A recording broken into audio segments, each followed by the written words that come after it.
I would just make sure for something. I just need like 1 second here. I want to make sure something's good. Okay, so good evening, everyone, and welcome to the January 12th, 2021 meeting of the Half Moon Bay Planning Commission. It's our first meeting of the new year, and just a couple of things that we'd like to point out before we get officially started. We are broadcasting this live meeting on local channel 27 and Pacific Coast TV's website. We have several attendees to this evening. I think we've had at least 15 to 16 people here, 17 people tonight. So I just want to let you know that the Planning Commission Chair will open and allow public comment during each specific item that's listed on the agenda. Those wanting to speak will be recognized by raising their hand. You'll have that feature on your screen there to raise your hand. I will help the chair facilitate the speaking of each person and recognize them. If you are on telephone only, I think there was only one that I saw that was listening on via telephone. You can hit *6 to raise and unraise your hand and *9 to mute and unmute yourself. Otherwise, all other computer stuff should have that icon. You'll be given approximately 3 minutes of time unless the chair deems a different time. And this afternoon, we did receive some comments from the public for the Myrtle project, which is one of the 2 projects on the agenda this evening. We have posted both memos. There was one posted around 5 and then just several minutes ago. So you have 2 memos. They're posted on the agenda on the bottom of the agenda page on the website, if anyone would like to go to that. And the Planning Commission has received those as well. Thank you all for your patience while we still are Zooming in 2021. And I pass the opening to Chair Benjamin. I already have the gavel. Thank you very much. So good evening, everyone. I hope it's a good year. Welcome to the January 12th, 2021 meeting of the Planning Commission. I'm calling the meeting to order, and I'd like to ask that we begin by rising, and that perhaps you'll join me in the Pledge of Allegiance.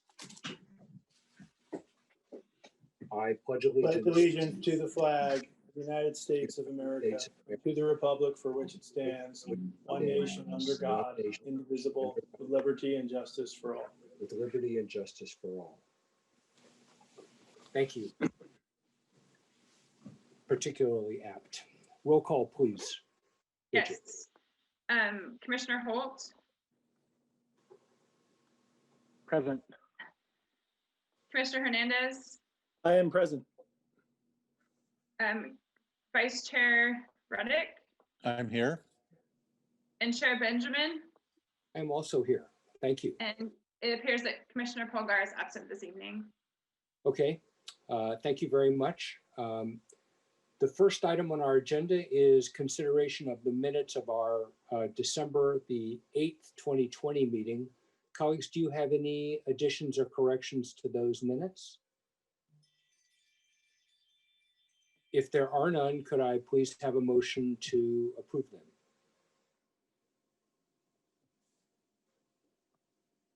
I move we approve those minutes. Thank you. Is there a second? I second. Thank you, Commissioner Hernandez. Roll call vote, please, Bridget. Commissioner Holt. Yes. Commissioner Hernandez. Yes. Vice Chair Reddick. Yes. Chair Benjamin. Yes. Motion passes 4-0. Thank you. The next item on our agenda is the public comment section of our meeting. This is a time when any member of the public who would like to address the Planning Commission on an item which is not on tonight's agenda is welcome to do that. So if you're here to comment on the Myrtle project, or if you're here to comment on the Climate Action Plan project, we will welcome your comments, but this is not the time to do that. This is for other items of business that you want to share with the Planning Commission. So Bridget, do we have anyone in the public who would like to address us tonight in public comment? I'm looking at the attendees and I see no one raising their hand. Okay, thank you. In that case, I'm going to open and close the public comment section of our meeting, which brings us to the public hearing items. The first of which is the application for a coastal development permit on a lot on Myrtle Beach. And I imagine that this item belongs to Scott Phillips for presentation purposes. So take it away, Scott. Thank you, Mr. Chair and members of the Planning Commission. Nice to see everyone this evening. I'm going to go ahead and share my screen and present a quick PowerPoint presentation.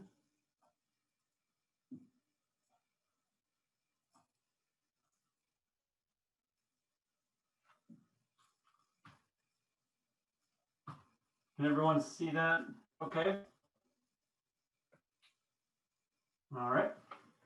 Yes. So this project involves a new residence at 341 Myrtle Street. And here's an aerial photo of the site and a portion of the neighborhood. Yes. Scott, I'm sorry to interrupt you. If you could change your view to slideshow only. We can see all your beautiful notes. There you go. Now we can. Sorry Perfect. about that. That's okay. How's that?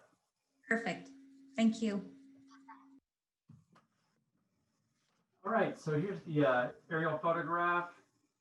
And the subject property is shown in green and is 2,906 square feet and triangular in shape. And I also highlighted 390 Myrtle Street in blue, which is a house on a lot of similar size that was recently developed in the surrounding neighborhood on 2nd Avenue in Myrtle. The site is currently vacant in the subject property with some older fencing along the sides and is zoned R1, a zoning designation that allows for single family. Prior to submitting for permits, a complete chain of title was submitted to the city and reviewed by our city attorney, and a certificate of compliance was issued for the subject property, showing lot legality. Permits requested now include a coastal development permit, architectural review, a parking exception, a variance for combined side yard setback, and maximum building envelope. The proposed house includes 2 bedrooms, 2 bathrooms, and a 2nd-story deck. This slide shows has a photograph of the story poles installed on the site last week. And as you can see, we have 2 different designs that have been included with the staff report. And we're noting them as Design A and Design B. And the ribbons or snow fencing draped across the story poles indicate both designs. One slightly lower than the other. The lower design is reflected in the narrower of the 2 ribbons. Now, the original project was presented to our Architectural Advisory Committee on December 13th, 2019. And a redesign was presented on September 17th. Meeting summary notes are from both those meetings are included in the staff report. And for the first review, the proposed house included a 3rd-story element, which would have required multiple variances. And after feedback from the Architectural Advisory Committee, the project was redesigned and resubmitted. And that's what's reflected in Design A, sort of the product of the feedback from our AAC. And then we did present Design A at the September meeting. And at the 2nd meeting, the AAC was supportive of Design A, but recommended that the applicant explore options for increasing the floor area to ceiling height within the 2nd story. And then shortly after the September 17th AAC meeting, Design B was presented or submitted to city staff. And the main difference is that the overall ceiling height has been increased by 2.5 feet. And then also increasing the interior space. And then this slide shows the site plan, the proposed site plan. And the key thing that the commission needs to key in on this one is that what's been requested is a 3-foot setback in lieu of the 8-foot combined side yard setback. So normally both side setbacks need to equal 8 feet. In this case, they're proposing a combined side yard setback of 6 feet.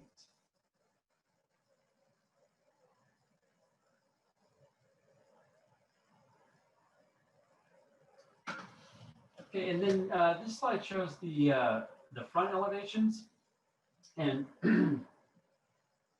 notice that on design A, you know, you can see the difference in height, but then the maximum building envelope, the key difference on design B is that almost the entire roof encroaches outside of the maximum building envelope, as you can see with this line here.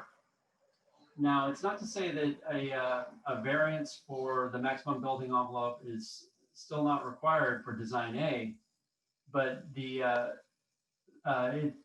design A is in closer conformance with the maximum building envelope requirements.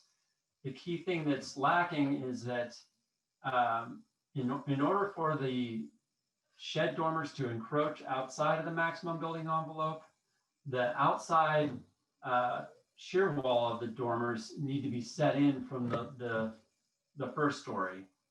And I tried to emphasize that with these arrows here, showing that if the shed dormer shear walls were brought in 6 inches, then the maximum building envelope variance would not be required.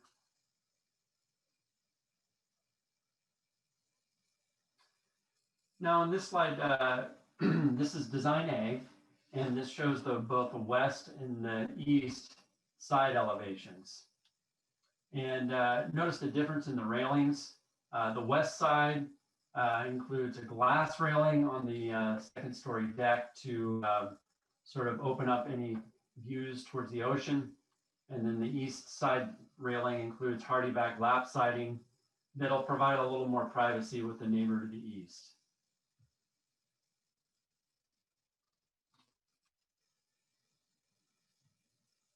Rear elevation of design A. Again, you can see the 2nd story deck, as well as the the doors to the back of the property. This slide includes the color and material sample.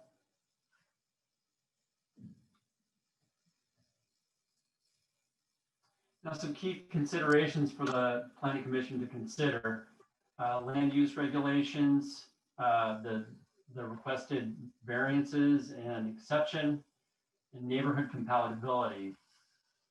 Now, the Planning Commission could potentially make the required findings for the requested setback and maximum building envelope variance on design A, based on the narrowness and sort of triangular shape of the lot. Is clearly a special circumstance that's applicable to the property. Similar to the variances, the findings for the parking exception can potentially be made.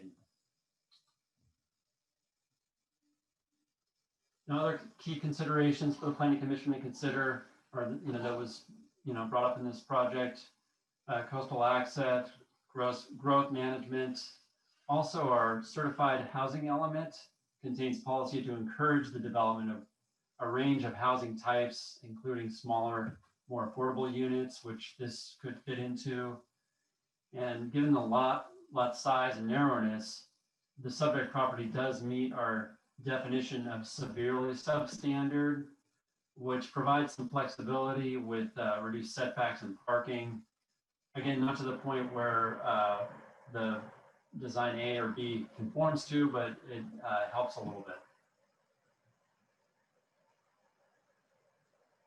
Now, a little more on the parking exception.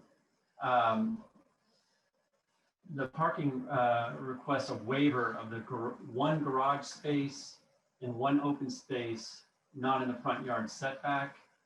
And given the narrowness of the lot, a garage really wouldn't make sense for this property, given that if a garage was constructed, it would essentially dominate the entire front of the building. So the parking proposal is for one on-site space in the front yard setback.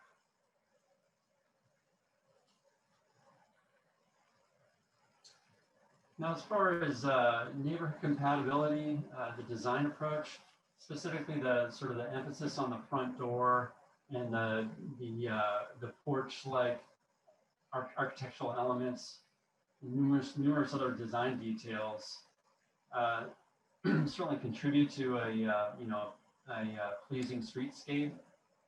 And the commission may have noticed that 390 Myrtle, as I mentioned earlier, is of similar design, and we have received some compliments about the house that went in there. That said, we did receive several emails and letters from surrounding property owners with concerns about the project. We provided a memorandum earlier this afternoon, and then one late in the afternoon with with all of the correspondence. Now, this slide, what we try to do is summarize the comments and concerns that we received. And this is sort of a list of the concerns about mass and height, side yard setbacks, second story deck, limited on-street parking, and short-term rental. We also received I received a phone call, voicemail from a neighbor across the street with similar concerns. And so I'll go ahead and kind of flesh this out a little bit more as far as the comments and concerns that we received. We first note that the design nearly complies with the height of a one-story house. Our max height for a one-story house is 20 feet. This goes over 20 feet by less than a foot. And so it's in the ballpark of a single-story house, even though they are providing a second story. When considering the combined side yard setback without the variance, instead of 3 feet on each side, one conforming approach would be to have 4 feet on each side. Now that clearly would eat into the proposed house and make the space within inside, a foot narrower. So, that's one thing that for the planning commission to consider is, when do you get to the point where, the house is too narrow? It's, certainly a gray area. As far as the maximum building envelope, I touched upon this earlier, that if the dormers on the outside shear wall were to be brought in 6 inches, then the variance would not be required. If the commission is concerned about either of these variances, we're happy to answer questions about them and to encourage the commission to invite the applicant's designer to comment on how the variances affect build out on the site. Now, as far as the second story deck, as proposed right now, the deck cantilevers over the lower living space up to almost the 20-foot setback mark. And if the commission, feels strongly that the deck is overbuilt, you could, it's certainly in your purview to request, modification to the deck, or, we'd be happy to answer any questions on that. Now, as far as parking, staff did not consider this option early on because of how tightly constrained the site is, and because the commission has approved similar parking reductions in the past, for example, at 390 Myrtle. So we thought it was appropriate. And additionally, if a garage space was designed into the house, it would it would be even much more difficult to design a 2-bedroom house. That would limit the designer from having 2 bedrooms, which is really ideal to have at least 2 bedrooms. Now, we did get some feedback about short-term rentals also, and this is a subject that the Planning Commission is, gone through previously. We did have a study session, I think it was last year, on short-term rentals. And as it stands right now, they're generally allowed. This is certainly something that we're going to be presenting to the Planning Commission in the future. And, we're happy to answer any questions on our current regulations, and as far as future ordinance, that might be something that we want to sort of tackle at a future Planning Commission meeting. In conclusion, staff is supportive of Design A, but we're also willing to work with the Commission on any other options that you'd like to explore or feel that's appropriate, including consideration of Design B, or reducing or eliminating requested variances, reducing the size of the deck. We're happy to hear any concerns or thoughts or ideas that the Commission may have.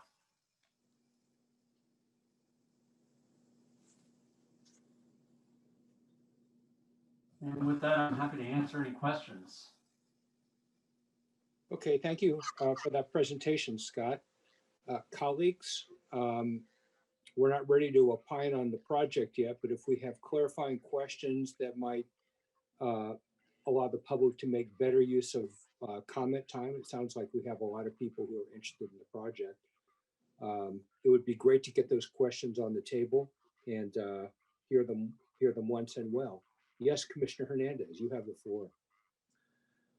Thank you for the presentation, Scott. It's an interesting project and trying to solve a complicated problem, and I appreciate the effort that the applicant has gone through with our Architectural Review Committee.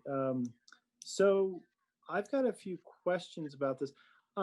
My packet that when I was looking through the packet, I didn't see comprehensive designs, and following your presentation, I didn't get a real good sense of Design A versus Design B. So one, I'd like to, if the applicant has a presentation that walks through the design in a little more detail and A versus B, does the applicant have something like that we can look at? Because I feel like I don't have enough information to really understand this project from the neighbor's perspective. So is there more information we can look at, more design information we can look at on this project? Now, the key difference between Design A and Design B, I mean, they're essentially the same. Design B has an increased height of the roof by 2 feet. So the only real material difference is in Design B, the roof increases and then the top kind of narrows down a little bit.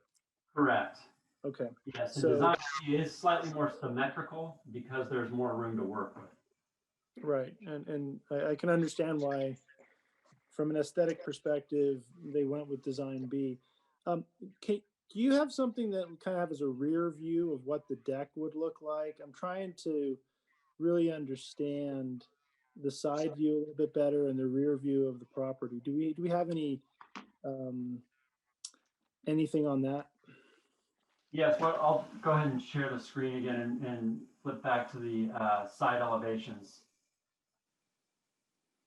And do we have a rear elevation? Yes.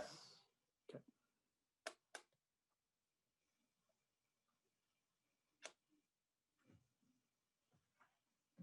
So here's the rear elevation. And this is the same in both? This is Design A. This is Design A. Design B, the roof is higher 2 feet. So the roof has the same general design as what we saw from the front for Design B. Correct. And so I'll go to the front elevation to show the. So this slide here shows the front elevation, both design A and design B. And as you can see, the height, design B is higher by 2 feet. And how tall is the house next door, 343 Myrtle? Let's see. So I've got another slide I'm gonna flip to.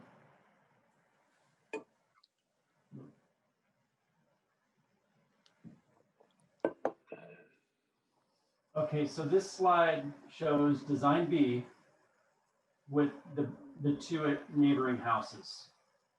So as you can see, the house to the east is, roughly 19 feet in height. And you have a 5-foot setback plus the 3-foot setback for this house for between 343? That's correct. And then what's the setback between the house to the west? 5 feet. 5 feet plus 3 feet, so at least So 8 feet. it's 3 feet on both sides. Correct. Okay.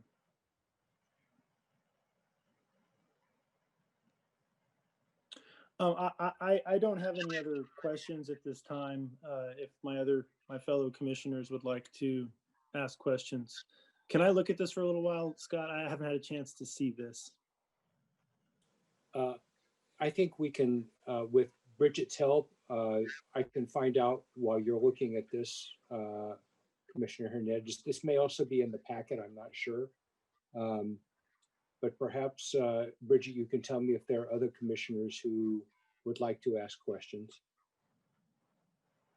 I don't see their hands raised. Is there? Brian does. Brian would like to speak next. Thank you, Commissioner Holt.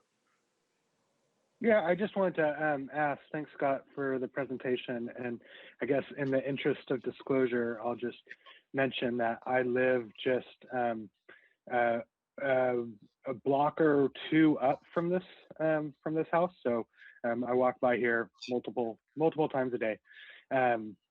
So very familiar with the site. I was curious, there was a number of comments about this house being used as a quote unquote party house, as an Airbnb house.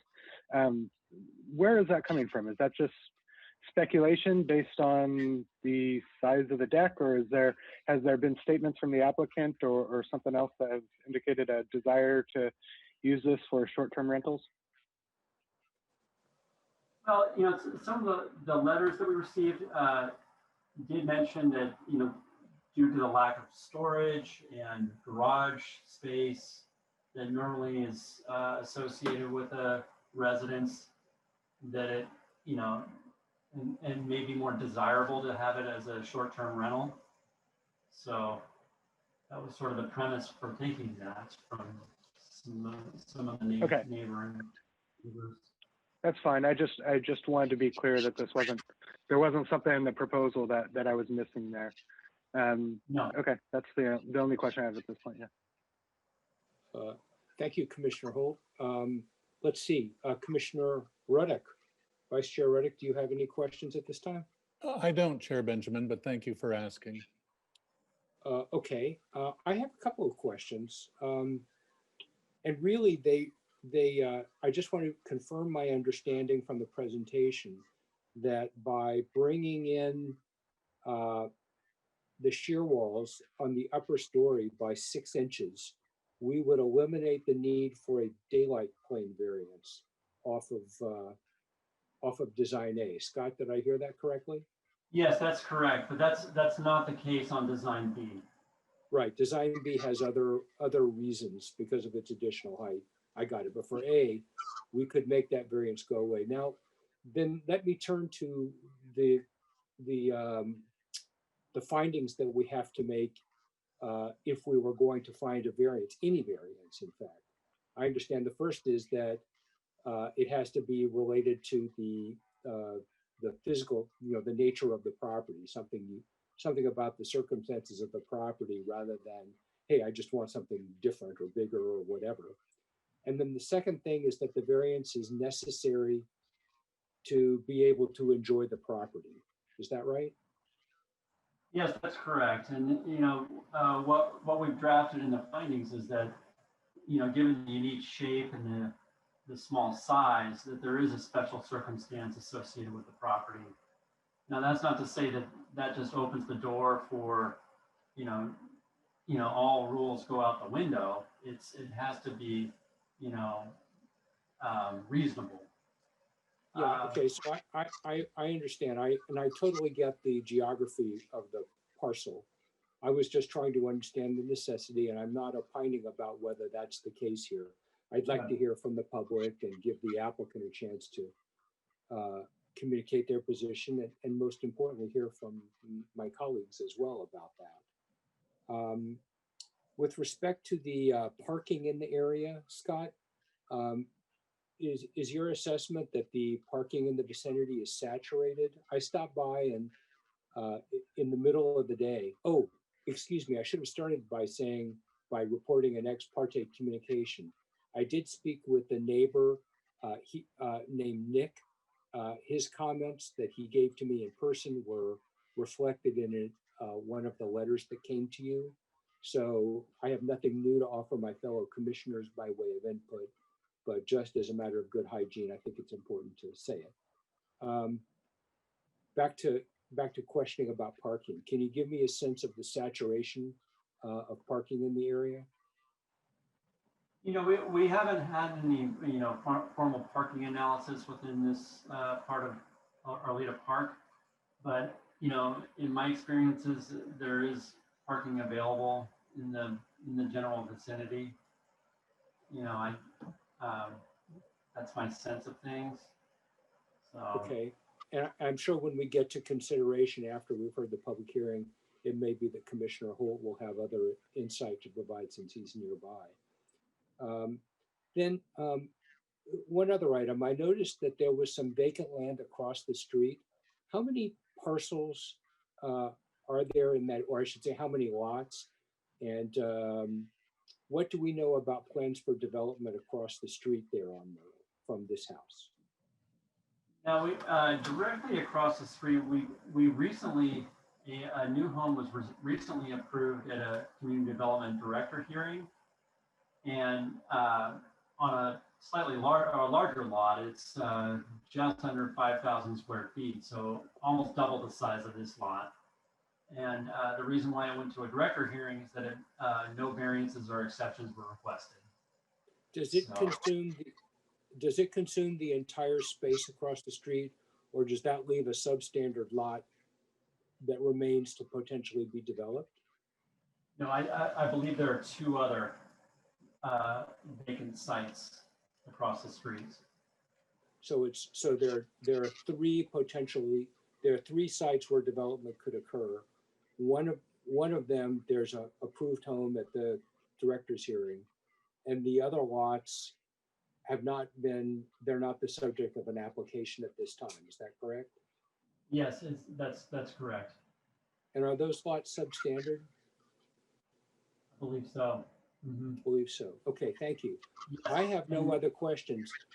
Commissioner Hernandez, it's come back around to you. Do you want to continue your thoughts? Your questions, I should say? No, I think I'd like to hear from the public. And I have had a chance to read the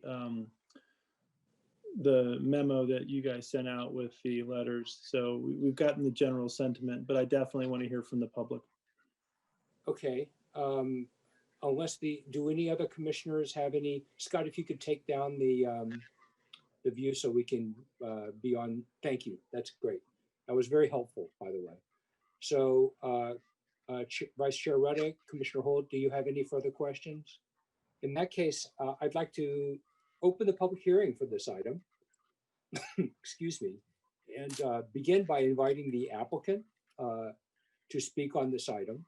And then we'll be sure to get to everyone else who has requested a chance to speak. So Scott, does the applicant wish to speak on this item? Yes, Yeah. we have, sorry, Scott, yes, we do. We have Sue Taylor, the applicant and designer. So let me just allow her to speak.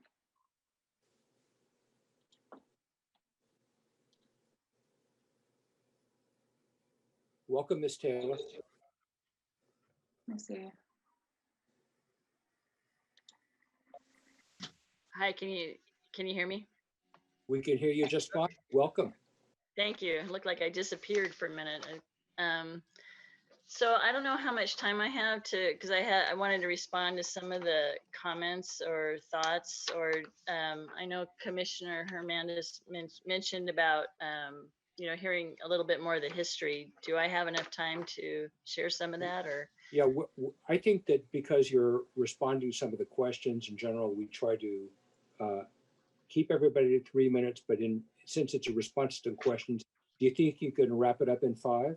Well, I thought the applicant usually gets some time along with Yes. the, okay. Yes, we have a lot of people in the hearing. I want to hear everything that you have to say. We're very respectful of your Okay. due process rights. We want to be sure that we try to capture it succinctly. That's all. So I guess, will I also be able to, after the comments, respond to those comments? Because I do have, depending on how everybody feels, we have some different options that I wouldn't mind discussing, but it's really hard with Zoom to be able to go, hello. I mean, I've been really nervous waiting for the applicant to have an opportunity, and I have no way to communicate with anyone to say I'm here. So I appreciate that. We understand Zoom is a hard thing. We right. try to be soft on the people, and we don't want you to feel like we're, pushing you through your comments. So say Okay. what you need. Through the chair. Thank Rick has a comment. Oh, yes. Yeah, just to reaffirm, like, we generally give pretty wide berth to the applicants and their designers and their design teams. So I know there are a lot of people who want to speak on this, again, through the chair. My suggestion is we give the applicant leeway to give her full presentation, with the understanding that there are a lot of people who'd like to comment on the project. Yeah, thank you, Rick. And if there is a presentation, that would be fine. If there isn't, and you just want to share your thoughts, my guess is that we're going to be coming back to you during the question and answer. But Okay. Please don't feel overly constrained. We want to hear what you have to say. I'll try to go really quick with what I had prepared. No faster than you need to. Okay, thank you. Please do not feel like you're being pushed through your comments. We want to hear what you. Thank you. So I apologize because I missed the first architectural hearing when we first made our first presentation, and with that structure, we had put a little bit lower front on the house. It looked very similar, but we just came down a little bit lower. And then I was trying to get a variance to pretty much do a shed roof and then do that lower roof all the way back behind the gable roof. So from the front, it would look the same, but then the roof would be lower as you went through the back. The other part of what we did, we put in the center of that, we kind of put this little glass deck so that it would be kind of a see-through area, kind of where the existing house is next door. And that, not being able to explain that was denied. And so we went back the second time around and just basically followed the daylight planes. So the house that you see on A is basically within all those daylight planes. The problem with that is that the headroom is really hard. So when you come up the stairs, you have to go straight into the bedroom door, up a couple stairs, or there's like a landing that you either go 2 stairs up to the bedroom or 2 stairs up to the back deck. So you actually can't use the hallways on the side because they're only like 4 feet high. So I had requested at the last architectural review if we could raise that 2 feet to give some headroom. And with that, we'll still be 4 foot 7 inches below the max height that's allowed. And they granted us that. And so I moved forward on Plan B with that in mind. We'd already talked about the offsets on the dormers, and they concluded that that would cut out too much floor space. So we decided not to do that. Regarding the back deck, it's actually over 40 feet away from the rear property line. We are allowed 20, but it's 40 feet away from there. Where the back of the deck is at the facing that backside, it's only 6 feet wide at that point. There's large trees along that property line that pretty much camouflage that area. If there's still a concern for the rear neighbor, we would be happy to put siding on that. We have a glass on the back and then the west side. But if that rear neighbor's concerned, we'd be fine with putting siding on that. The parcel is very limited outdoor space. So the idea of the deck is to actually be able to enjoy the outdoors on that property.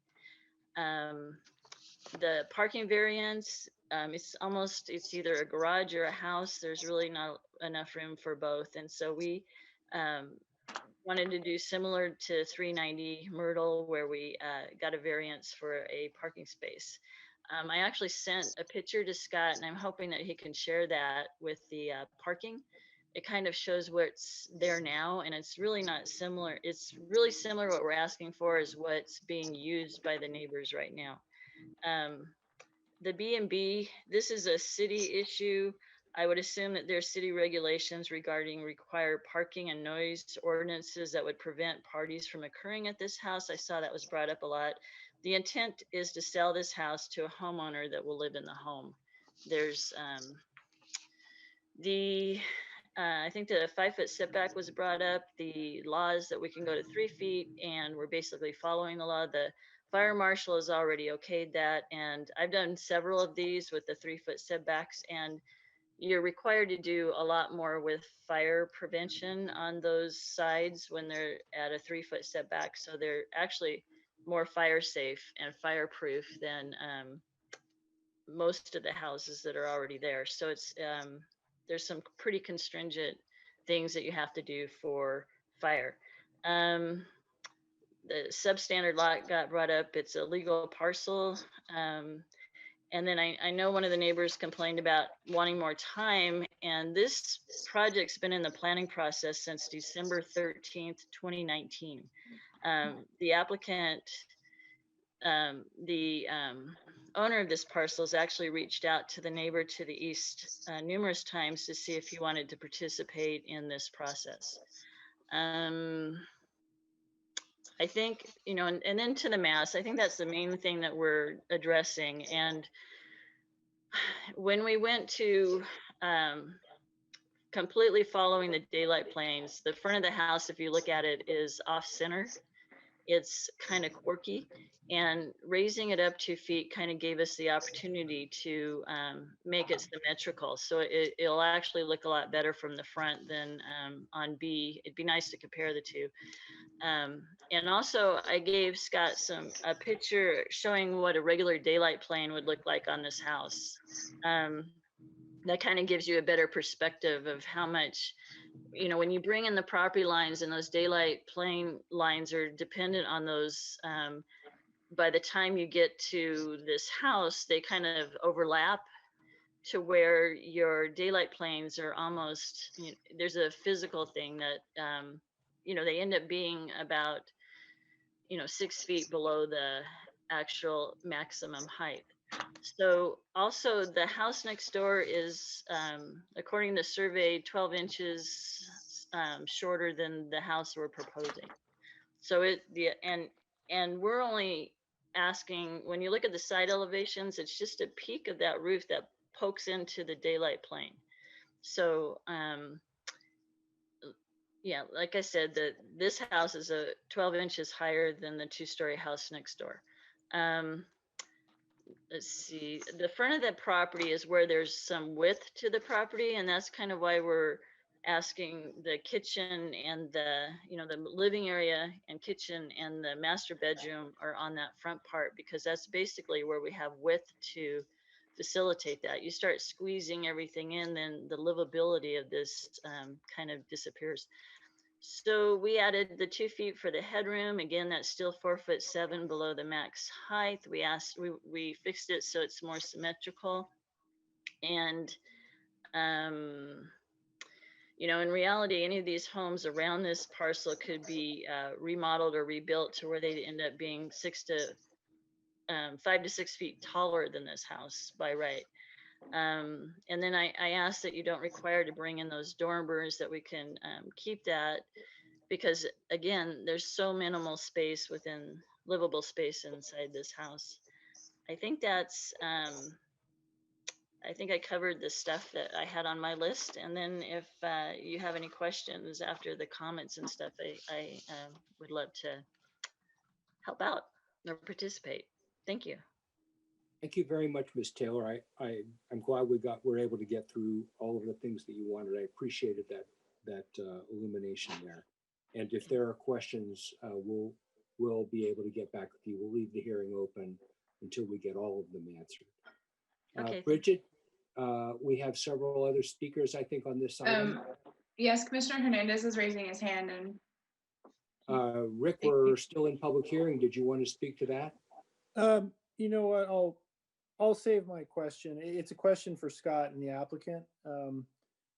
It may pertain to how people respond from a public comment perspective. So I just had a question, which is, if you built the house to the maximum height, would the daylight, if you look at the current design and you imagine that you built the house to the maximum height possible, would this house fit into the daylight plane of the maximum height possible on this lot?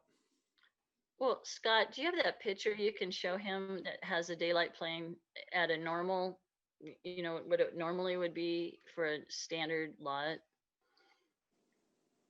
No, I don't. I don't recall. Well, it's in the packet. I mean, I printed all the packet and I ended up with it, so. Maybe. Huh? If I emailed that to you, can you show it? Scott, yeah, go ahead, Rick. I'm sorry. Maybe we can go to public comment. I've raised the issue, and Scott can get a few minutes to kind of think about this or see if he has some documents. But let's maybe go to public comment. We can come back to this later. Right, I can answer the question that you know, to build a house of 28 feet would certainly, you know, extend outside of the maximum building envelope. Yeah, it's just physically not possible because the lot is so narrow. Thank Okay. you. Thank you. Okay, very good. We had an early member of the public who was also a member of the Architectural Review Committee, who I think wanted to speak on this item. If he's still here. his hand is raised. So let me allow him to speak, and then we have several others to follow. Of course. Few others. Yeah. One moment.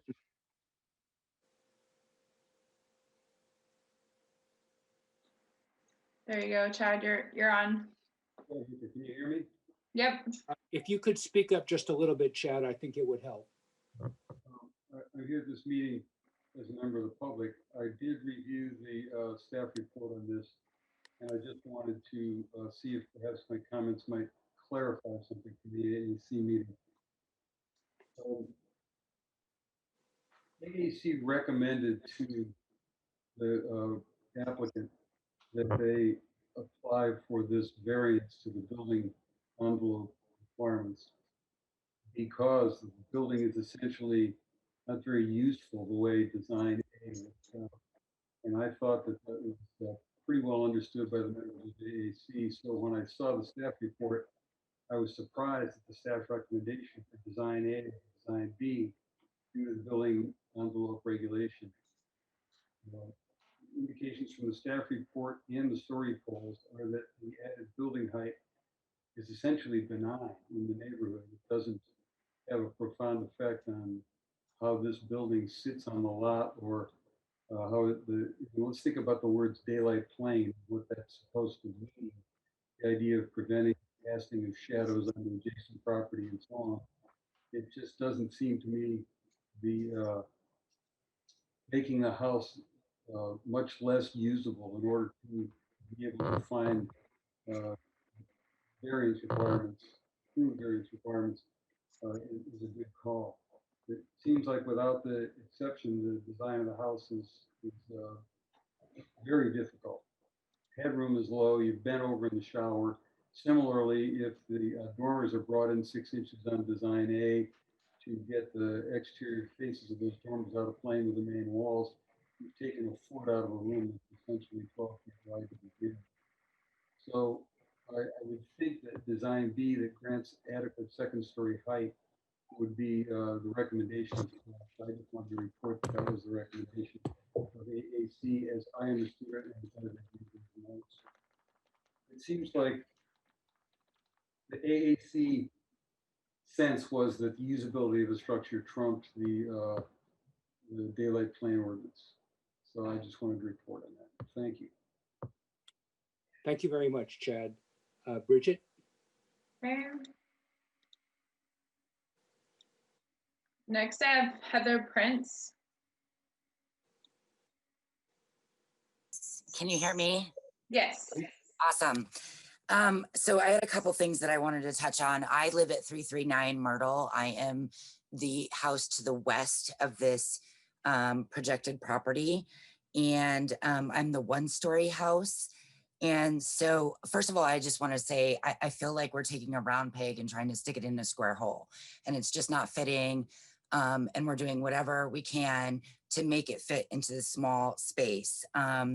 And you know, I don't know if you guys know, but that property has been empty for 40 plus years, the way that it is. And I'm just curious why all of a sudden now we want to put this tiny little house that's going to block somebody who's lived there his entire life's daylight, and then also bring in, you know, give them the variance on the sides. That's my house on the side, and then my neighbor's house. Build a deck in the back that's going to overlook both of our backyards. They have young children. I will speak to the party house. We already have one Airbnb on our street. We used to have 2. It is a revolving door. So that's where that party comment came from, I believe. I didn't make it, but I'm assuming that's where it came from. The tiny house on Myrtle, closer to the field, the beach side, west side, has already had 2 owners. Again, a revolving owner door. What else did I want to touch on? Oh, so the windows that will be facing the west side for this house will be directly looking into my windows. So that was another thing I wanted to bring up. And this house is going to be 1 foot closer to my fireplace than any of the other houses on the block. And I had a question about the substandard lots across the street. I know one of them was sold and you said it was 5,000 square feet. What were the other 2 lots? Size? Scott, maybe can answer. Yeah, actually, this is not a dialogue. This is, we heard your question. We'll try to pick it up, but please let us know if you have additional concerns and we'll try to get an answer back to you. Sure, those are all my concerns. I think I voiced all my concerns. Okay, thank you very much, Ms. Prince. Bridget? You're welcome. Okay. Next we have Joe Falcone and Carrie Kaiser all in one. Former Commissioner Falcone, it's nice to see you and Carrie again. Well, it's just me. Can you hear me? Yes. Okay, thanks. So commissioners and staff, we would like to object to the project proposed for 341 Myrtle Street under PDP 19-096. Specifically, the structure is too large for the lot, which narrows to only 11 feet at one end, does not provide sufficient parking for a structure of that size, and because of the proposed extraordinary large deck and I guess lack of storage, which is the first I've heard of that. But as I took a look at the plans, it does appear to be the case, is obviously intended for a purpose that is not single-family residential, but rather for short-term rental. And I was going to note that the deck does overlook both neighbors' properties, which in my day was not a great thing. We object to the granting of the variances for daylight plane and setback requirements on the grounds that those ordinances were put there for good reason. We see no need to make new arguments for the reasonable nature of the daylight plane and setback requirements required for all residential development in Half Moon Bay. Property may be vested with development rights, but there is no right to a variance. As to comments about fire safety, about the setbacks, my neighbor once set his house on fire. I was very lucky that I came home and my neighbors noticed it. Otherwise, my house probably would have burned down. So as it is, the setbacks are not great. So I'll just say that, okay? We particularly object to the granting of an exception to the Half Moon Bay parking requirement on the grounds, again, that those requirements would put there for the good reason. As we commonly see 2 to 3 cars per house in the Arleta Park neighborhood, sometimes 4 or 5, we have 3 ourselves. And since this house has no parking frontage, other cars will inevitably be parked in front of neighbors' houses. Furthermore, as 2 to 3 units are expected to be developed, I guess 3 units developed across the street, this will put even more stress on the parking in the neighborhood. Finally, as California shifts to alternative fuels, the ability to park 2 cars in close vicinity to the structure for electric vehicle charging becomes even more important. Indeed, at this very meeting, the Commission will study the city's climate action and adaptation plan. It is, of course, not possible to charge an electric vehicle parked in front of a neighbor's house. I feel that a perfectly reasonable structure and habitable and enjoyable structure can be developed on this lot within the regulations, ordinances, and requirements. I will point out this house and 390 Myrtle Street, that is a false equivalence. 390 Myrtle is single story, has 2 off-street parking spaces with EV charging, and is on a corner lot. So there is really no comparison between these. And with that, I will close. Thank you. Thank you very much, Joe. We appreciate your comments tonight. Bridget?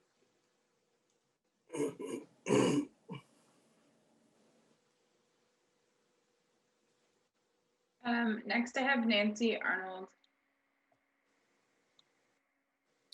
Welcome, Good Arnold. evening, everyone. My name's Nancy Arnold. I live 2 properties down at 345. So you know where I'm coming from. I am a licensed mechanical engineer and I have over 30 years experience in hospital construction. So construction is not unfamiliar to me. So I have.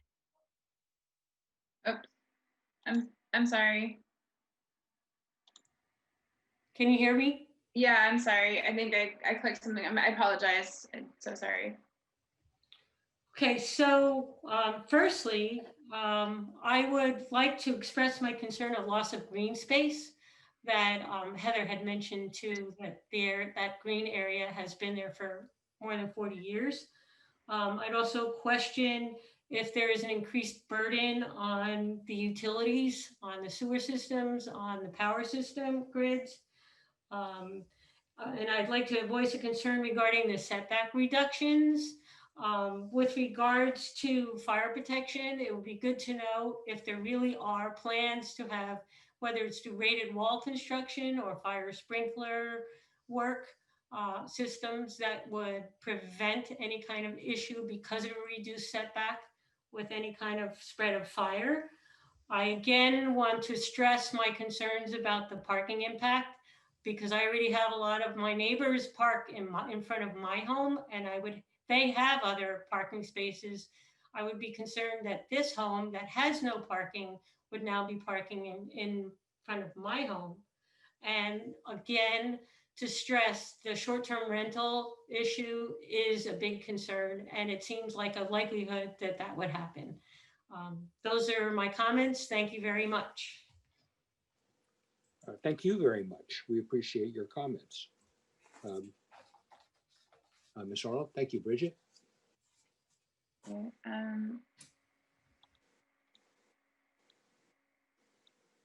Next, I have Eric Hartness. Hello. Welcome, Mr. Hartness.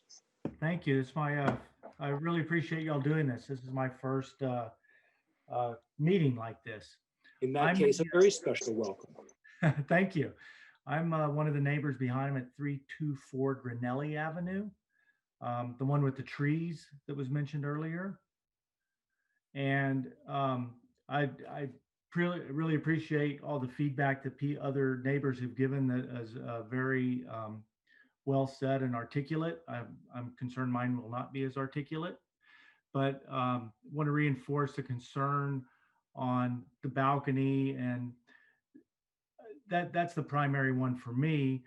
But other than that, it's this whole conversation about the small lot, the super small lot, and making concessions for the house to meet the lot to be livable in. I mean, it seems like that all should have been taken into consideration before the lot was bought, or even before the lot was, cut that way back in the early days.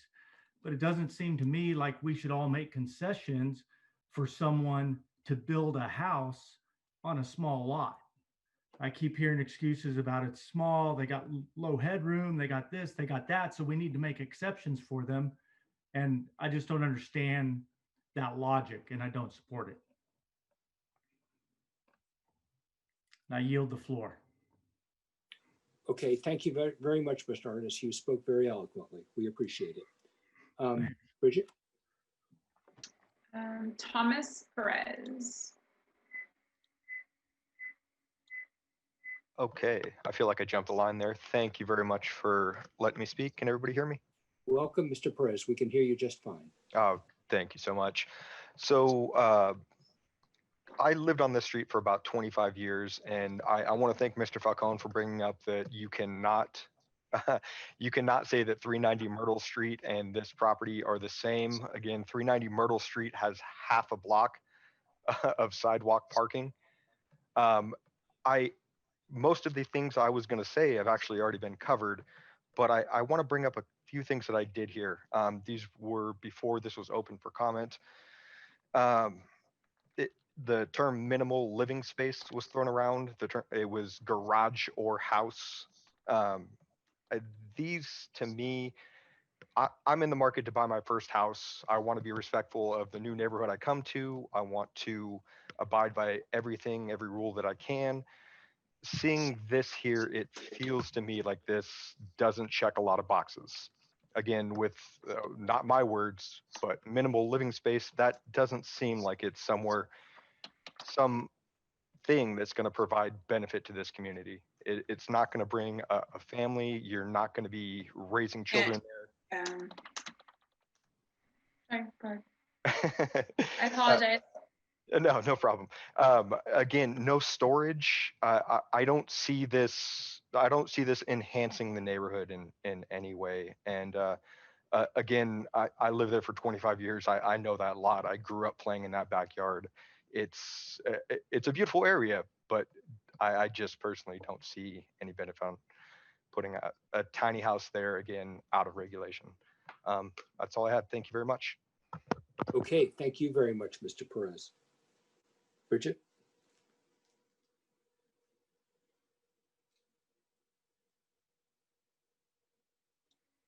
We have Donald Blanchard.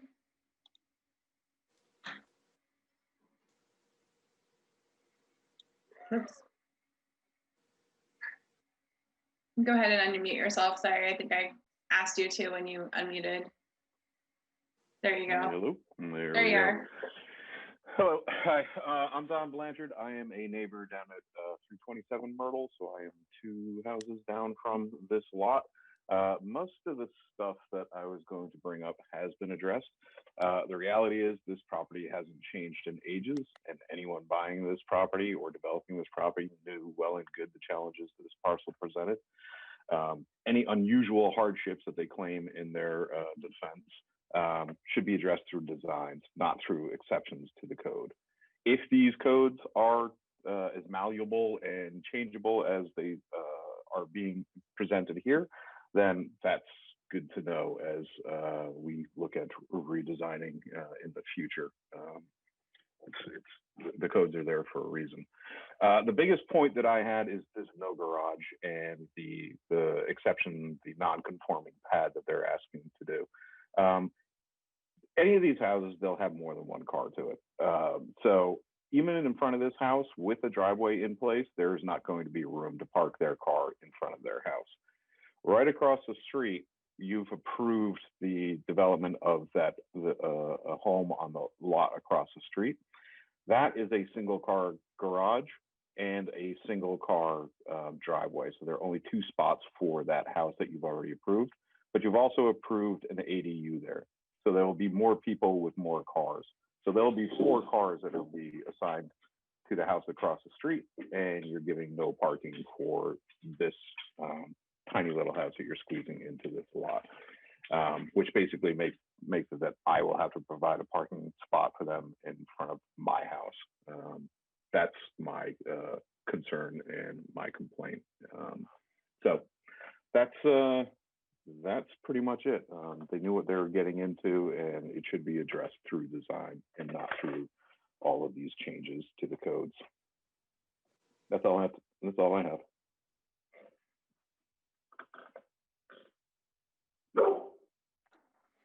Let me just.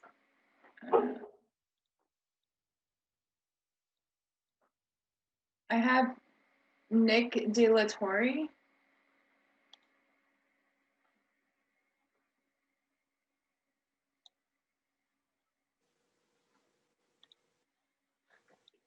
Mr. De La Torre, if you could unmute yourself, there you are. Welcome. There we go. Can you hear me? We can. Hi. So I'm the neighbor on the east side, the 2-story structure. Yeah, I definitely have some concerns. Most of them have been addressed. The 390 house comparison, I agree, I think is not a fair comparison because of the parking. The parking is a big issue, and I've talked to most of the neighbors up and down Myrtle, and they actually did sign in. I don't know if everybody was able to view that, but there was quite a few people who signed in who weren't going to be able to make it, and they still had concerns, and their concerns were the same as what I've been hearing addressed, and a big one is parking. So with that being said, there are 3, to my understanding, lots across the street that are all going, or across the designed property, 341 Myrtle. And if those all go in, I'm trying to wrap my head around what's going to happen to our parking. And I can't see how that works. So parking, even if we do decide, if you guys decide, I'm sorry, that this is acceptable for this one home, I believe that it needs to be taken into account that there could potentially be an additional 3 smaller homes, 2 substandard, 1 what could possibly even be another severely substandard right across the way. And so we're going to be dealing with this times 3 in a very short period of time potentially, and that is extremely concerning. I do have a big problem with the proposed setback. I feel that it was put in place, and that 3 foot, I personally don't feel it's adequate. I know that the fire marshal has spoke on that. I would love to hear his side of that. I would like to know why it was put in place differently. If 3 foot is standard, I would like to. I would just like to hear an opinion on that. The other homes, as for the general area, I mean, obviously you guys saw the shape of the property, which I think speaks a lot to just the concern of everybody. The shape of the property is very, very odd. And I feel that, yes, it's very unfortunate. It causes home building restrictions for this individual, but that should not be at the compromise of building and planning. And I think that just because it is a very difficult thing to build on, we should not potentially have to deal with opposing issues that we now have to face because of that. I think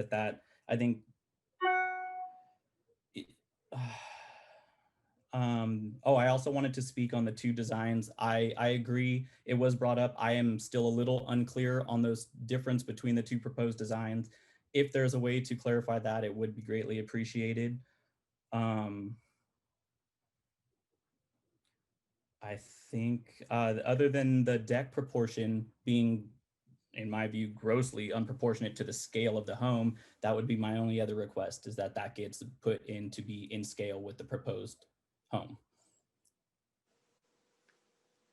Okay, thank you very much for your comments. We appreciate them.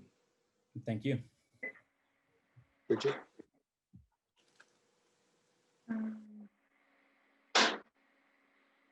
Beverly Lorenzo, and she can speak. Hello, can you hear me okay? Yes. We can. Welcome, Ms. Lorenzo. Thank you so much. So I am the neighbor with the two-story house next door. And then my only concern, well, I have two, is the back deck, which I have two small children. So I kind of feel like that the oversize of it and the location of it is directly looking over into our backyard, and it's completely just uncomfortable. And also to the parking, I feel that because I have two small children that do run around, this is a kid-friendly neighborhood. We ride bikes, we go on walks, and I just feel that if there's nowhere for them to park, they're going to be parking in different spots. They're going to be going around the neighborhood looking for different spots to park in. Like one of our neighbors said too, there's already neighbors parking in her area. It's just going to end up pushing down everyone into just a non-realistic parking situation. So that is one of my main concerns as well. And I also agree with what most and almost all of these other neighbors and other people that have concerns. And that is all I have to say. Thank you. Okay. Thank you very much. We appreciate your comments. Bridget? And I have John Callan who'd like to speak. He's also he's the owner.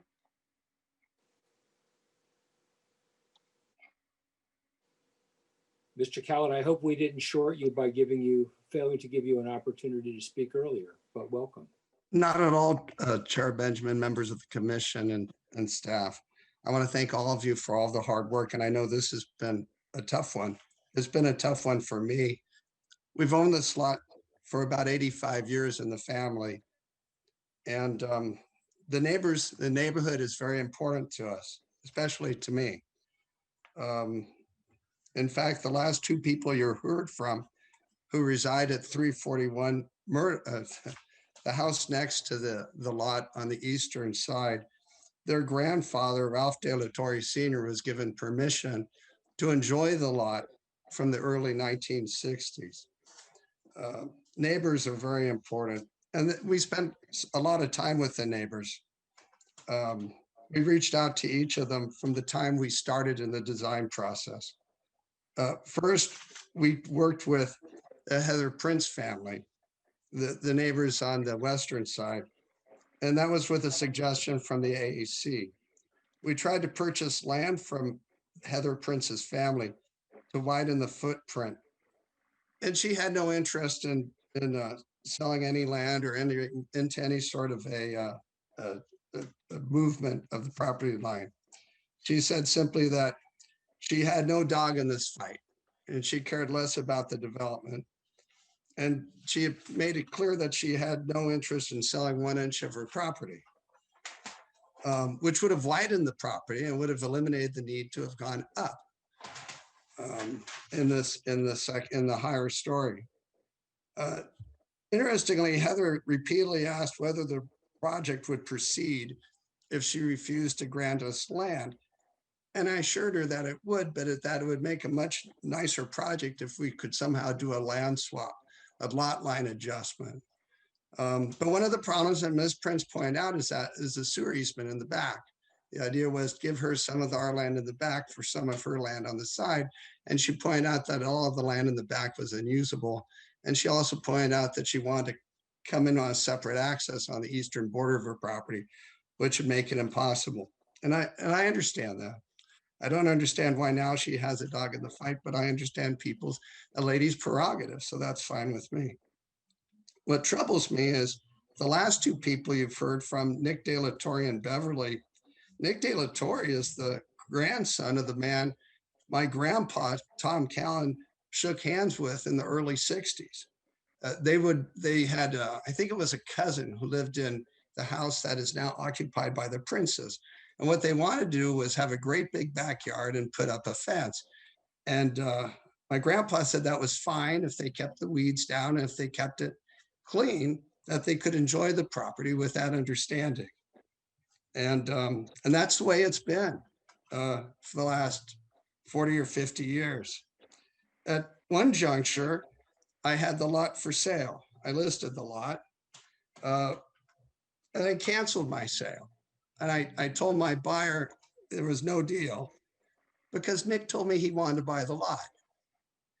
And I asked him, well, okay, Nick, here's the price, here's the broker.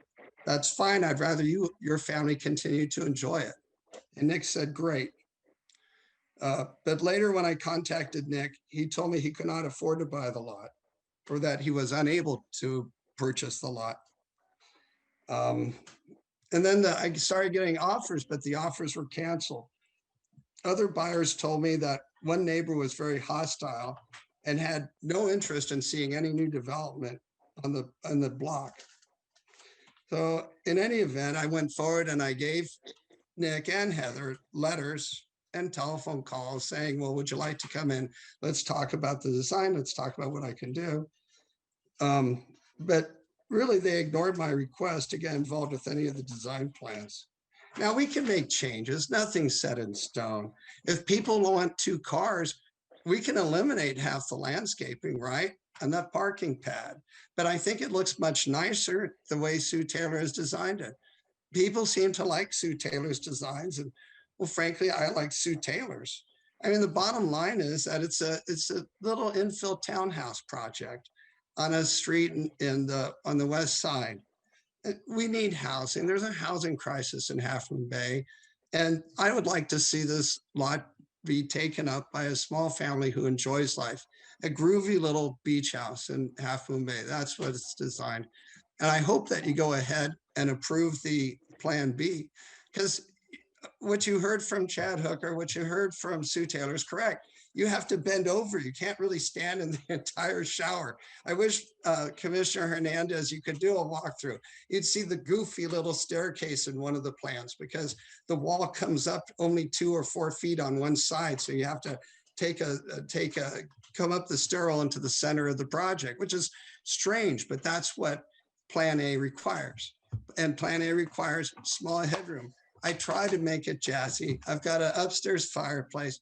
I tried to make a clean job of it, but we really need that lousy extra 2 feet in height to make it sing. And that's what I'm hoping you get it for. And I have no interest in leasing or renting or having an Airbnb. That's the farthest thing from my mind. And the only family that'd stay there on a temporary basis would probably be my own post-completion just to enjoy it before it went. And that's all I have to say. And if you have any further questions, either myself or Sue Taylor, I'm sure would be happy to answer them. Thank you very much, Mr. Callan. We appreciate your comments. Bridget, is there anyone else who would like to speak? Nope, I see none.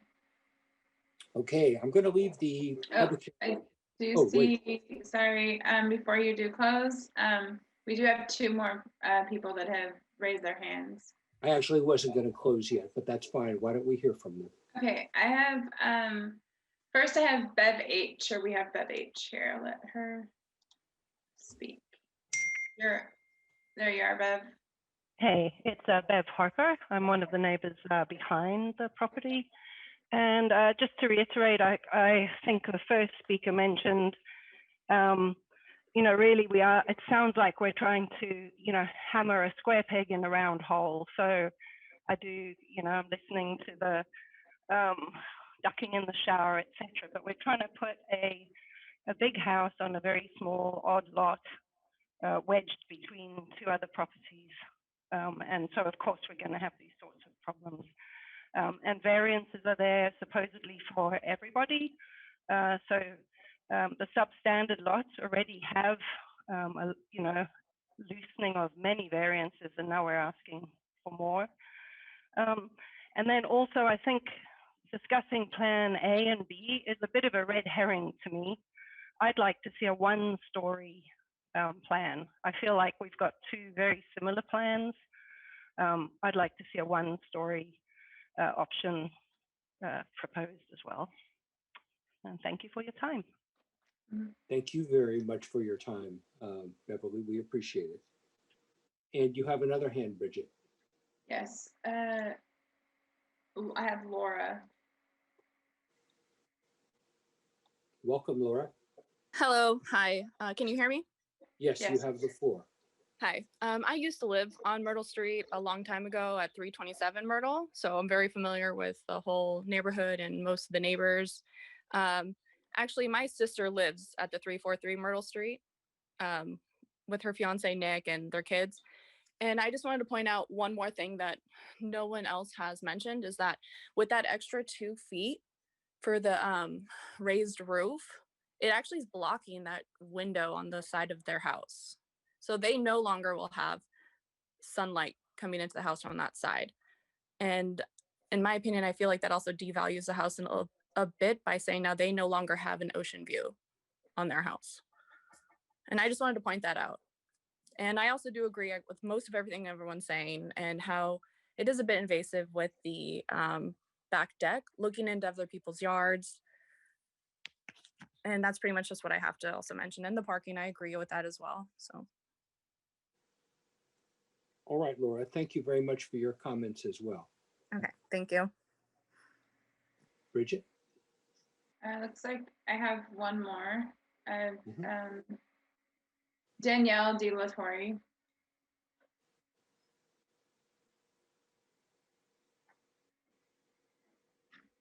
Welcome, Danielle. Danielle. Hi, thank you. Thank you all for allowing us to speak on this. My grandfather lives at 343 Myrtle Street. He's the owner of that property. We have enjoyed that land. I grew up there, and it's been very nice that we've been able to use that lot. It is something that the lot is not the size that you can build a home on. And it is concerning to see these setbacks go in. I am concerned for the safety of my grandfather being in that home, having these setbacks on the side of the home be so narrow. It is concerning. I do understand that the fire marshal has spoke on it, but it would be nice to have more time to hear from them any dangers that could possibly come up, why we had these put in place when it was initiated originally, and why we would want to give any variance now or concessions to this new development. I just echo everything that everyone has said. It's a nice neighborhood. Everybody really wants to see the neighborhood stay the same. And we'd like to have more families with children who will be riding bikes and enjoying just that street the way that we have. We grew up playing on the street with each other, and to see more families come in who could have a large family versus someone who's going to come in and maybe just be able to have only themselves and again be expanding onto other people's property as far as parking goes. This proposed home just does not seem to fit in with the rest of the neighborhood. Just again, I know that I'm repeating myself here, but it is a very family friendly neighborhood. Lots of kids. You have, the neighbors that are to the east and they're walking down to go surfing. And we want to see more of that versus somebody who may only be there for a short term, or the possibility of it being an Airbnb. It's just not who Myrtle Street is. It just really doesn't fit with the neighborhood. And I think with that's most of my concerns. Again, just echoing all of the neighbors and really hoping that you take a look at that and understand where everybody is coming from, and that we want to see the development. We want to see families. We just want to make sure that it fits with the neighborhood and how we've been. With that, thank you so much for your time. Okay, thank you very much for your comments as well. Bridget?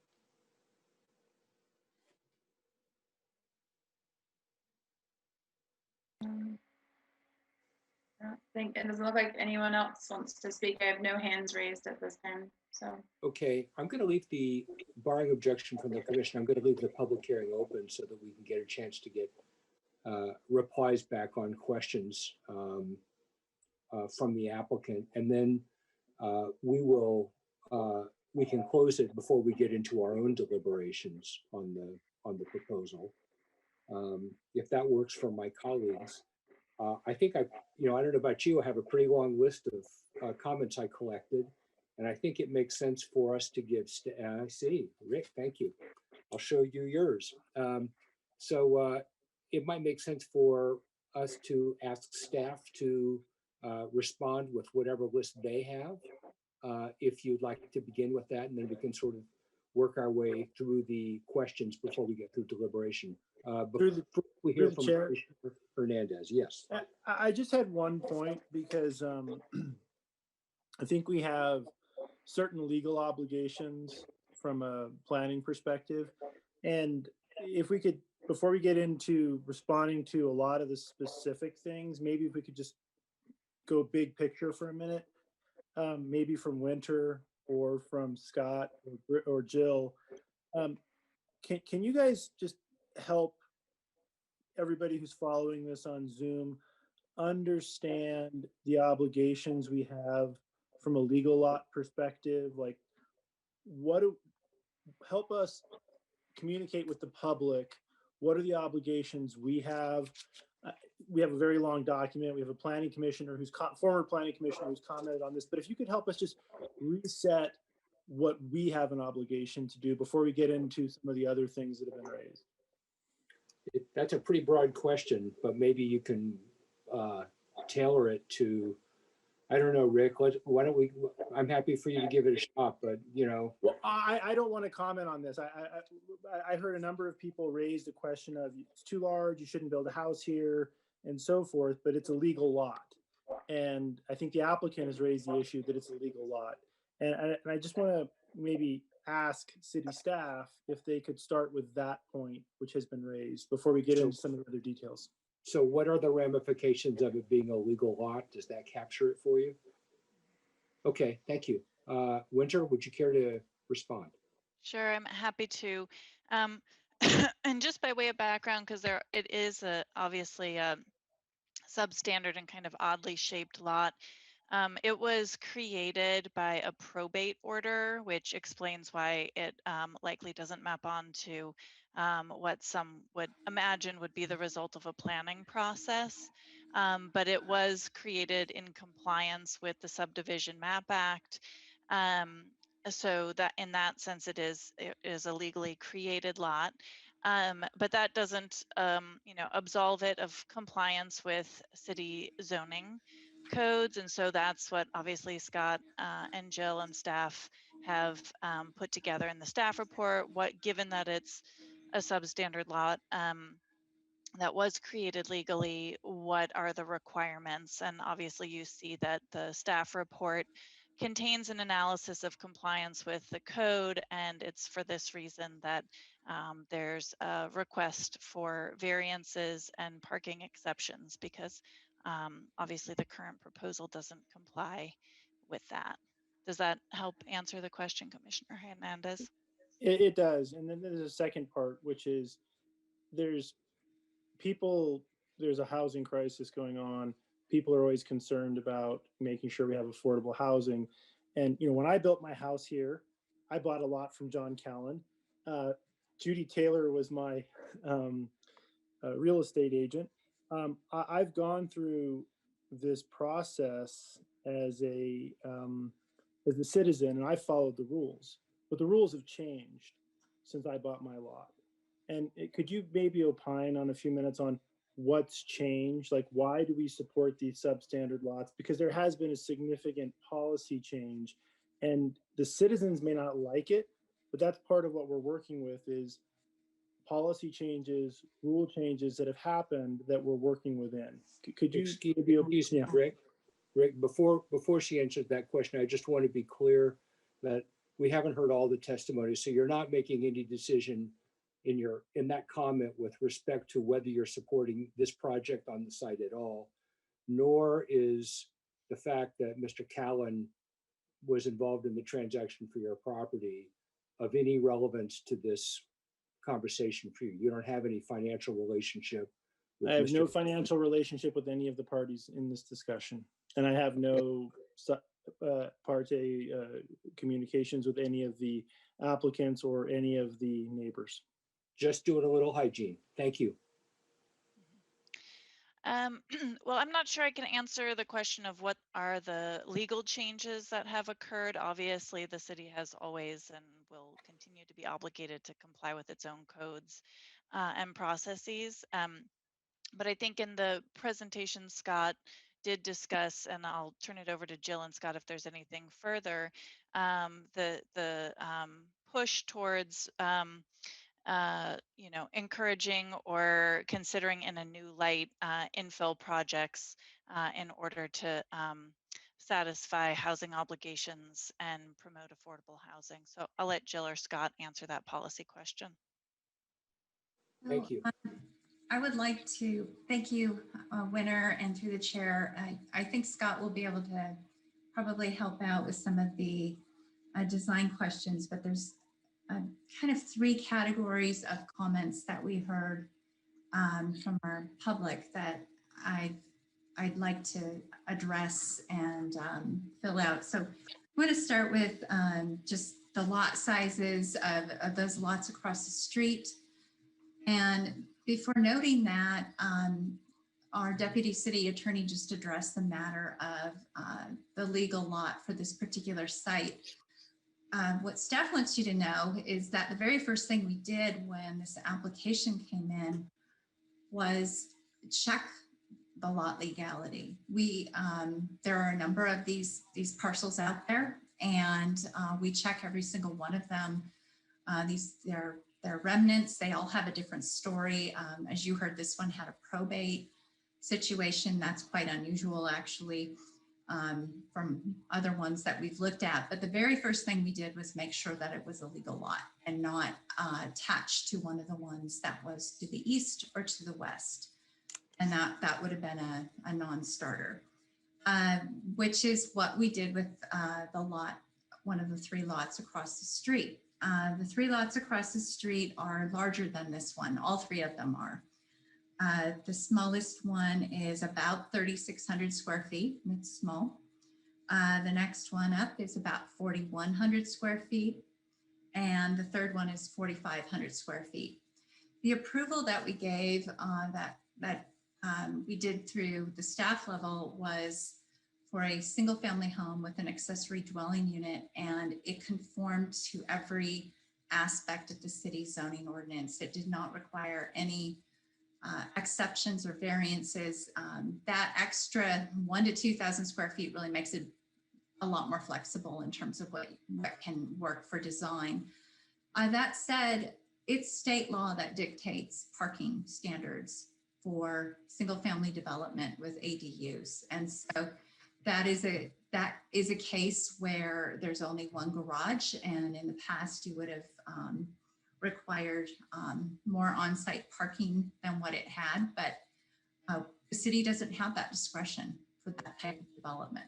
And we've discussed that, of course, in numerous forums where we've been working on our ADU ordinance. So then moving on to some of the design comments that came up, I think it would be good for folks to understand the difference between the fire code setbacks, building code setbacks, and zoning code setbacks. They're all different. And although building and fire are usually quite well linked. This proposal does not include any deviations from the fire code. 3 feet is a fire code setback dependent on a particular rating for the cladding, the exterior walls of the building. I'm sure that Sue Taylor can speak to that in more detail, but this is not anything extraordinary for having to have an unusual type of construction to meet fire code with a 3-foot setback. So this is not really a story about fire code setbacks. This is a zoning code setback that is fully within the purview of the Planning Commission to consider. And the minimum setback for either side on a what this lot is, which is severely substandard, is 3 feet, matching that fire code.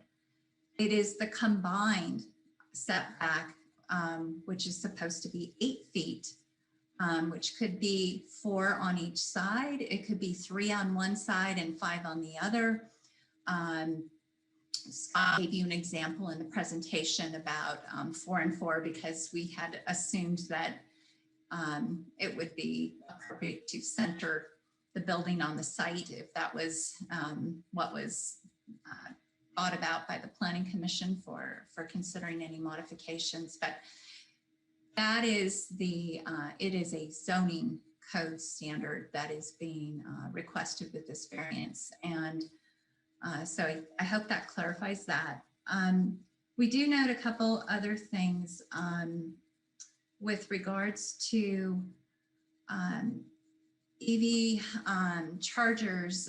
This particular proposal has a parking space on site in an open driveway in front of the house, on the right side of the house. You certainly could install an EV charger on the house that could serve a vehicle. EV chargers do not have to be inside a garage. They are weather rated and can be outside. This is not a deal breaker about EV. So we just want folks to know that there is an on-site parking place. We also are hearing loud and clear that our community members are very concerned that that's not enough parking. And so that's a matter for the Planning Commission to really have to work through.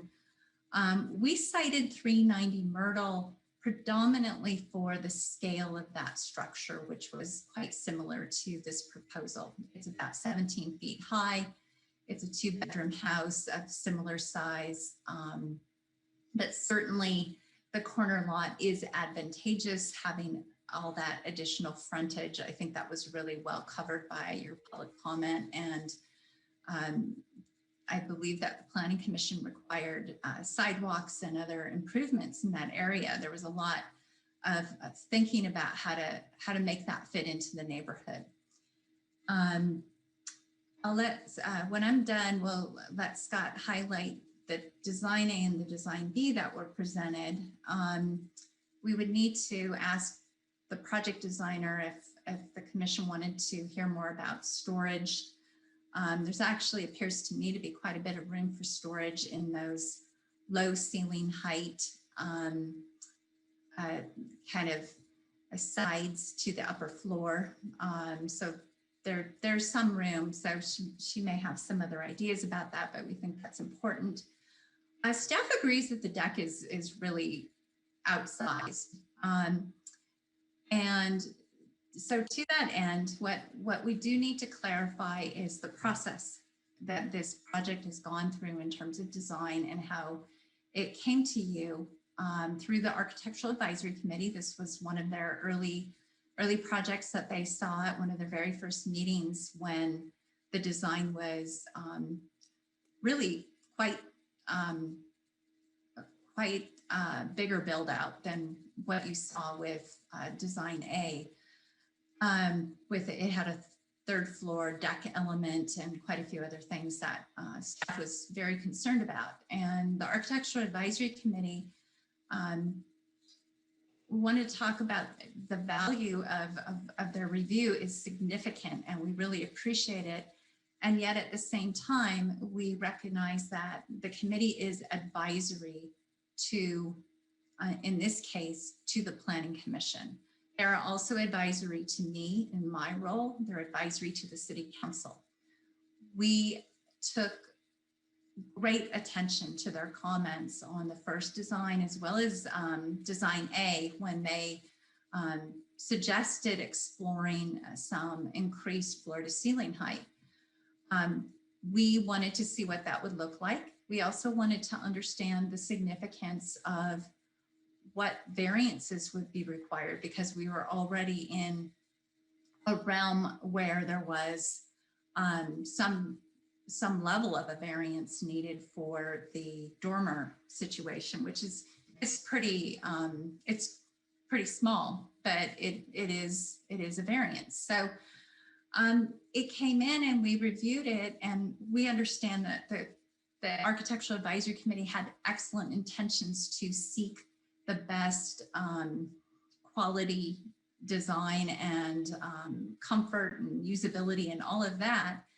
But it was, from staff's perspective, the variance findings aren't about those things. The variance findings are about size, shape, topography, location, and surroundings, and reasonable use of the property, and not causing impacts to the neighborhood. And so they're looking at this with a different lens, and your staff has tried to interpret that in bringing you this, this project, which we hoped was as good as we could possibly make it in the relationship that the applicant and the Architectural Advisory Committee and staff had in those review processes. But that's why your staff did not recommend design B, but you've heard more from the applicant now about that. But we believe that the severely substandard lot code was established with reductions in setbacks and reductions in parking allowances to almost project what type of a variance might be needed to develop challenging lots like this. And so then I'd like to just go back to the big picture question of what has changed. And really what has changed is you have a housing element with policies that encourage infill development and a real range of housing types and smaller units, units that are more affordable for different reasons. There's all kinds of ways to get to that. We have city council over and over again, year after year, prioritizing affordable housing. This isn't specifically proposed to be a deed restricted affordable unit, but it would, as a smaller home, it would have a lower price point. So those are some of the things that have changed. A number of narrow lots have been developed over the years, and you can see that in some cases they had, their entire frontage is a garage. And that's an option for you to consider. We were moving away from that in looking at the city's design guidelines and trying to prioritize streetscape needs.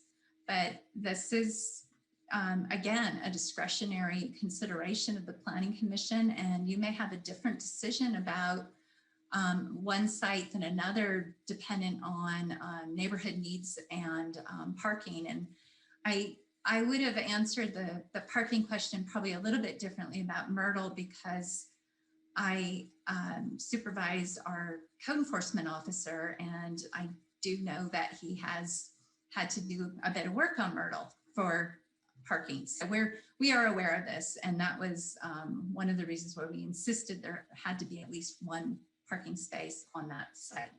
So I've taken a lot of time to go through that. I may have missed some things. Let us know if you would like anything else from staff. Scott can show the designs again that are brought to you.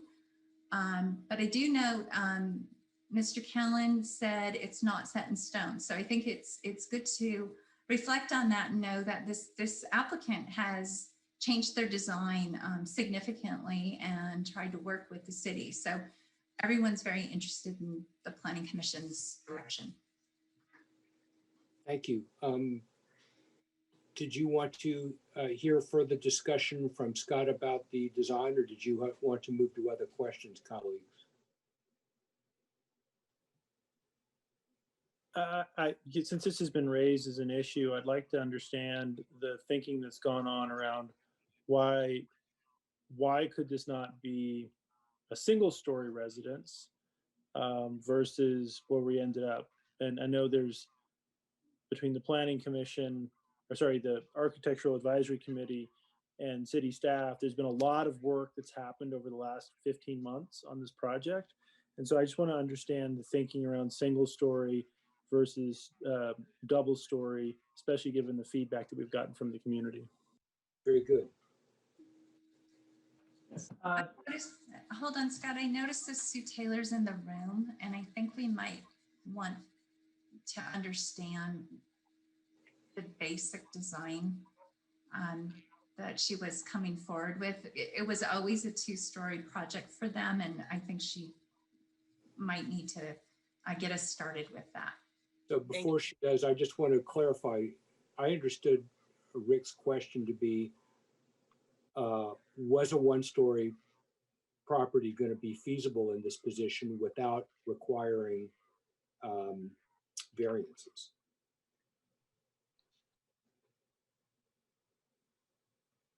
That's right.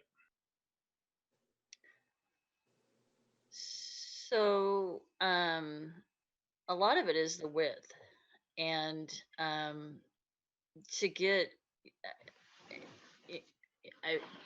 so design A actually fits within the daylight planes. So that, as far as the daylight planes, would not have needed an exemption. And so kind of what we were asking is, after talking to the architects, I think the frustrating part, the first thing I asked John is, have you talked to the neighbors when I started this project? And he has reached out so many times to try to get them involved in this process. We've had, several meetings, and he's probably bent over to, he's constantly, he's told me a lot of times when he's tried to get a hold of them. And it's kind of hard. I've never worked with somebody that's so willing to work with the neighbors. Taylor, I appreciate that. I'm trying to get the focus back on the question. Oh, I know. So it's kind of, I would love to, I wish we could have worked with them as we were going through this process. But anyway, the thinking, the part is that you've got 13 feet in the front that goes back to the back of the house is only 9 feet wide. So the livable space is up in the front. So you really need 2 levels there to get 2 levels of livable space. There was a mention that with the 2 feet that the window is blocked to the neighbor, but it's blocked either way with the roof line. Even what is allowed would also unfortunately block that window. But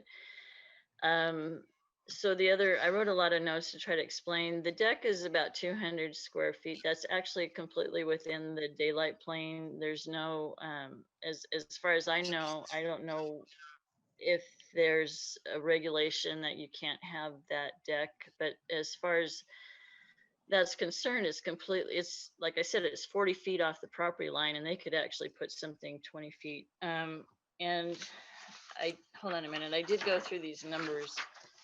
When you do I have a thing on the front page that has project information, and the max lot coverage is 1,000 feet. We're covering 763. The max square footage allowed on this parcel is 1,653. We're doing 1,195. So we're probably 500 feet under the allowed square footage. We are about 300 feet under the max allowable space. So we've tried to not max out everything on this property, being a little in tune to leaving those spaces. The other part is someone asked, yes, and Jill kind of went through that with the fire. You have fire regulations. This house will have sprinklers. It's got special blocking. You can't have open eaves. You have special siding. Those things are all required for this type of project. And I don't know if that quite answered the part of it. We're trying to keep the skylight with a deck in the back. It's kind of like you're giving them more airspace. I could put a roof over that, and then again, you're going to block more of the area. So we could put a roof on it. I don't know if that would make the neighbors happy to have more, coverage. So as far as where we are asking for a variance, it has to do again with the daylight plane. And I almost, I mentioned to John and asked him how he would, if the 2 feet is difficult, if you, and And it'd be nice if Scott maybe put up the two different renderings so you can kind of see how one is really kind of lopsided and one's symmetrical. When we raised that, we kept the dormers where they were. They didn't raise with the rest of the house. It's just this center line that's going through the house, and it's about like I'm trying to so one of my thoughts was if we left the house symmetrical, brought that front piece down 2 feet, and then if we could run the shed roofs all the way back to the back of the house, that would lower the roof.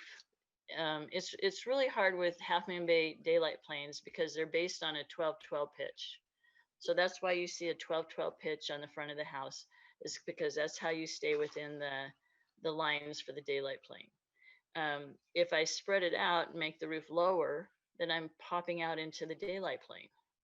So if this is the 2 feet is a real difficult concern, I can bring that front piece down 2 feet, and then how the shed roof is sloped, and just take that all the way back. That would maybe alleviate the issue of the height. And then we would be, probably more like 5 feet below the 2-story house. Rick, how are we doing on, are you feeling like you're finding out what you want to know? Yeah, I mean, I think we've hit this pretty hard, and I'm not trying to litigate the design here because we've done that in the past and it hasn't always worked out well. I think the bigger concern has been addressed, right? Fire protection is required. Fire department has reviewed this project. There is, from a design perspective, like the issues I raised have been addressed. So I'm covered. I don't have any other questions. We still have the public hearing open, so I want to be sure we focus ourselves. Once we get through the public hearing aspects, we'll close it and move on with deliberation. My questions have been thoroughly answered. Thank you. Okay, very good. Commissioner, where did Commissioner Hull go? There you are. Any questions at this time? Not necessarily. I want to thank everybody for their comments and thoroughly covering this one. One thing that did jump out at me is Mr. Cowan said, hey, if we wanted to have 2 parking spots in front of the house, we could. It would just change the landscaping in the front. So I'm wondering, Scott, is that something that you considered? Did you discuss that with the applicant or the architectural committee, or consider that the pros and cons of 2 parkings in front versus landscaping and 1 parking? Yes, it did come up during, I believe it was the first architectural advisory committee meeting. And the thought was that, if there were 2 parking spaces non-tandem, then it would eliminate much of the landscaping within the front. And then it would be better to have at least some landscaping up front to sort of soften soften the whole thing. So yeah, okay. I just wanted to understand if that had been discussed. And so I again heard some willingness to change some things, and then also heard from Jill a sense of agreement that the deck was perhaps a bit out of scale. Have those conversations happened with the applicant at all in terms of what a revised deck might look like? Not so much. Now the deck does conform to the setbacks. We mentioned in the staff report that the planning commission feels that there's a potential privacy impact with the size of the deck, that possibly additional landscaping could be included, or modification to the size of the deck, reducing it. A number of things could be implemented to reduce and potential privacy impacts. So Okay. Okay. So I think those answer some of my questions there, and I've got no further questions at this time. Thank you. Vice Chair Riddick, do you have any questions while the public hearing is open? No, I don't, Chair Benjamin. I'm fine for now. Okay. I also don't have any additional questions for the applicant. So barring objection, I'm going to go ahead and close the public hearing and bring it back to the commission. So, oh, I'm sorry. I'm going to reopen the public hearing because I got the impression that there might be one other person who wanted to speak. Is that correct, Bridget, or am I mistaken? Chair Benjamin, it's someone who has spoke already. So I'm not sure that it's one of the neighbors next door to the property. I think in the interest of fairness, we've tried to ask people to stay within their time limits. And if it's someone who has already spoken, I think we ought to probably keep it the way it is in order to demonstrate even-handedness through the process. So let's consider the public hearing closed for the moment and bring it back to the commission for discussion and questions. And Rick, you have engaged on this, so I'm really interested in hearing your thoughts. Commissioner Hernandez, you have the floor. Well, we find ourselves on the horns of a dilemma, something we've inherited from, a probate case decades ago. I'm challenged here, right? Because on the one hand, I understand the neighbors' concerns. It's the same kind of concern I would have. We've addressed some of these concerns in the past, right? If you want to enjoy the benefits of the lot indefinitely, you should buy the lot and you can enjoy that. You can keep the window view you have. On the other hand, there are legitimate concerns that have been raised around parking and the short-term rentals. And so I understand those concerns and I take them all very seriously. And I think that we all take them very seriously. And I think we can address them point by point. On the other hand, the applicant has gone through a process with the Architectural Advisory Committee that has gone on for over 12 months, has had multiple public meetings, and I'm baffled how we got here without this type of sentiment or comments being raised earlier in the process. And so through the chair, I'd actually like to ask city staff to give me some guidance on, have all of these issues been raised all along, or is this a relatively new concern that's been brought forth? Because I've got nearly a dozen comments from the public opposing this project based on things that, my colleagues on the Architectural Advisory Committee are thorough, diligent, careful, and they're staffed with professionals. And I have to think they would have taken some of these things into consideration. So I'm a little concerned about how we got here. And so through the chair, I'd ask that maybe we could step back a little and maybe address that.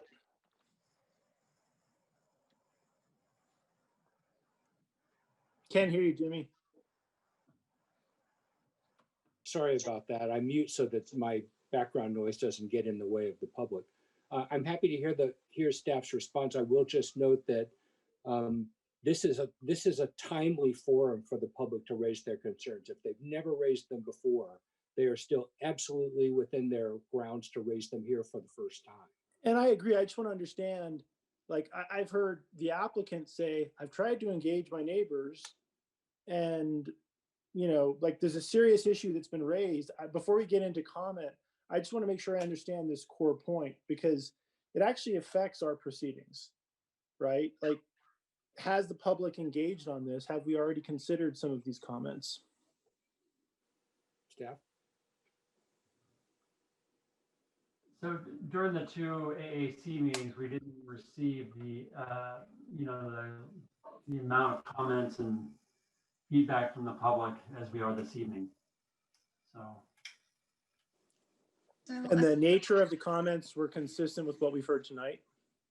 No, so I want to be clear, this, the Architectural Advisory Committee meetings are not public hearings and they're Okay. advisory. They are open to the public. When a project comes in, it gets noticed. A sign gets posted in the yard that we've received an application. We had a brand new committee when we started this, and we were starting a new process. So I don't think that everyone in the room here tonight was participating in design review. Now, that said, the Architectural Advisory Committee is also being new again. They're calibrating themselves right now. And this is happening with this particular project, I think. In fact, staff, I think, maybe surprised them with our recommendation, which was a little bit different than where they had gone with their direction. This is something that we have been talking to the committee after the meetings. We try to have a discussion about what the zoning compliance would be.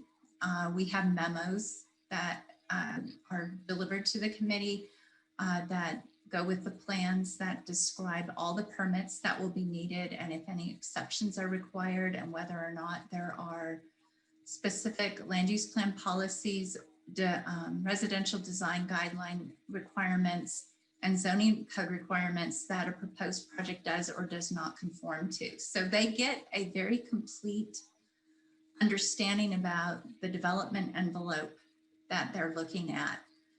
I think we have had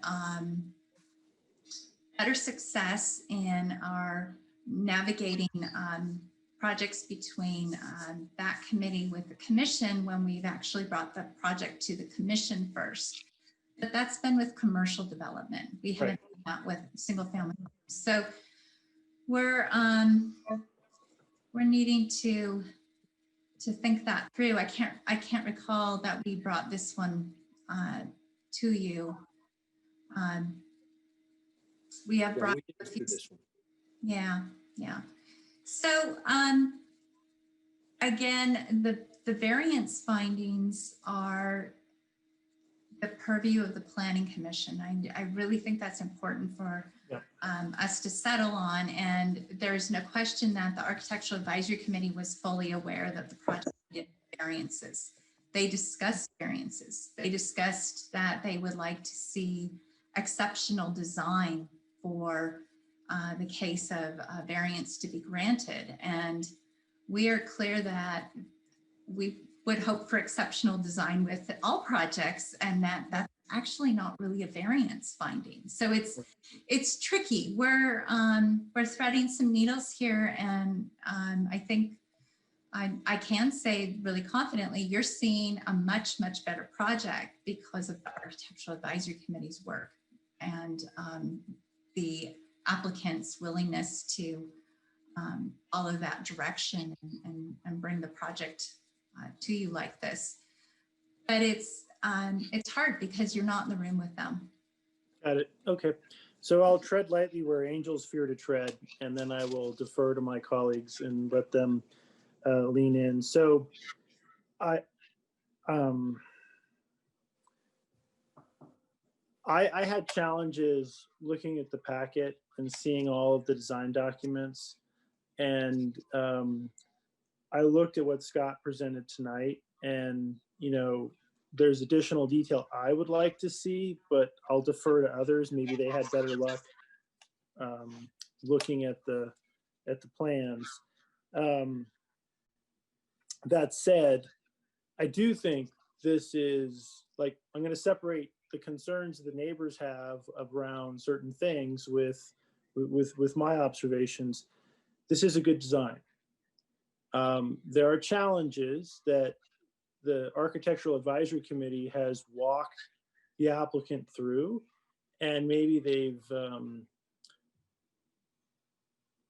taken some, they've looked at, well, what's possible with an exceptional design based on other things we've done in the past as a planning commission, and use that as the standard, right? So I get that. and I respect that. And I think this actually is a good design.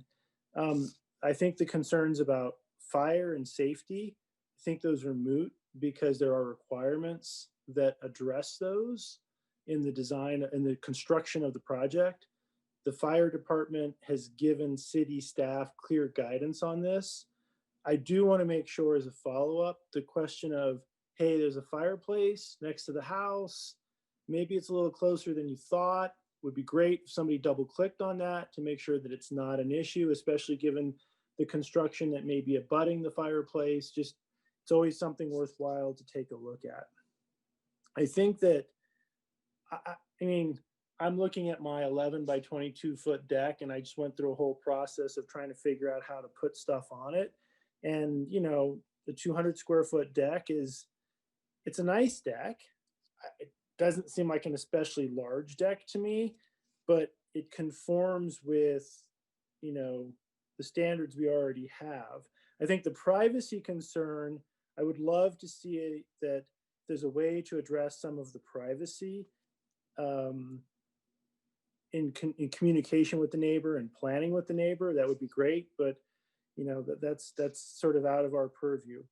And again, windows that, you know, are facing the next door neighbor side, if they're privacy windows, if they're, you know, fogged or whatever it is, that can be done to increase the privacy between the neighbors. Obviously, those are things that are of concern. I think the hot issue, one of the hot issues that we can request, and given that I've heard the applicant say there's no intention to make this a short-term rental, I think we could take one issue off the plate today and just say, hey, if the applicant's willing to accept a deed restriction on no short-term rentals, that addresses a lot of the neighbors' concerns around noise, random people floating in and out, excess parking. I think that takes a lot off the table. So that's something that I observe. You know, and the parking, we're always going to have issues with parking with these types of projects. You know, I don't know if we have a severely substandard lot like this in the middle of the street that doesn't have a parking garage. I don't know if there's a precedent for that. I can't recall one, but I agree it's a concern. And so having a deed restriction on short-term rentals would eliminate some of the concerns around parking, especially if it's, you know, single family residence, you know, that kind of helps there. Those are the initial comments I have. And I feel like I've spoken a little too much tonight, so I'm going to defer to my colleagues for a while. And but I don't think I have anything else to add at this point.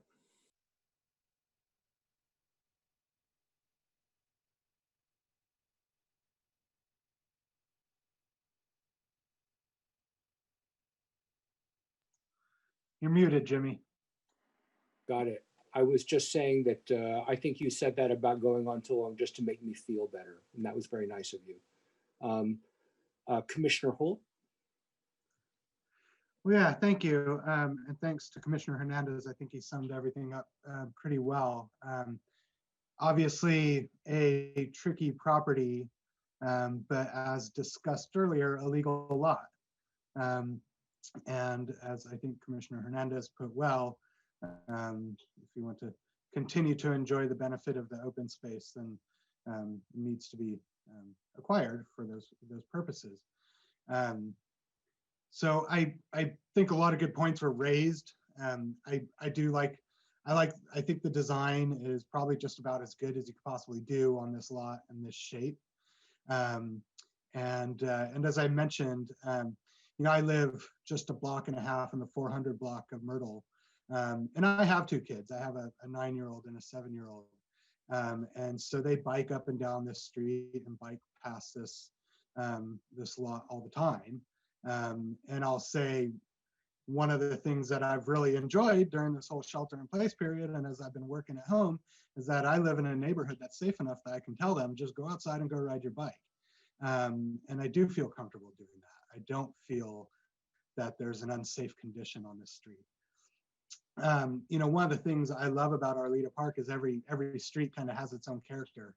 You know, I mean, you have Metzger and what's going along on that street, and of course Poplar and the beautiful trees along that street. And Myrtle Street is, you know, where it's got character. It's a little funky, and I like that. I think it's great.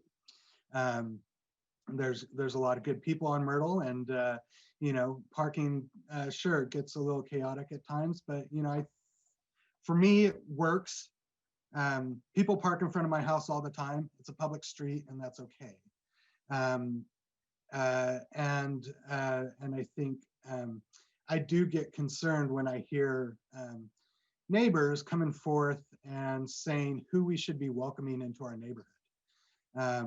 I don't necessarily think that this property needs to be for a family or needs to be for anybody with a little kid. I think this house would be entirely appropriately for a retired couple who wanted to come to move to Half Moon Bay, or you know, maybe a single mom and a child, or maybe a school teacher who's working in our local schools and is getting started. So I think there's a whole range of options to where this type of a housing type would work.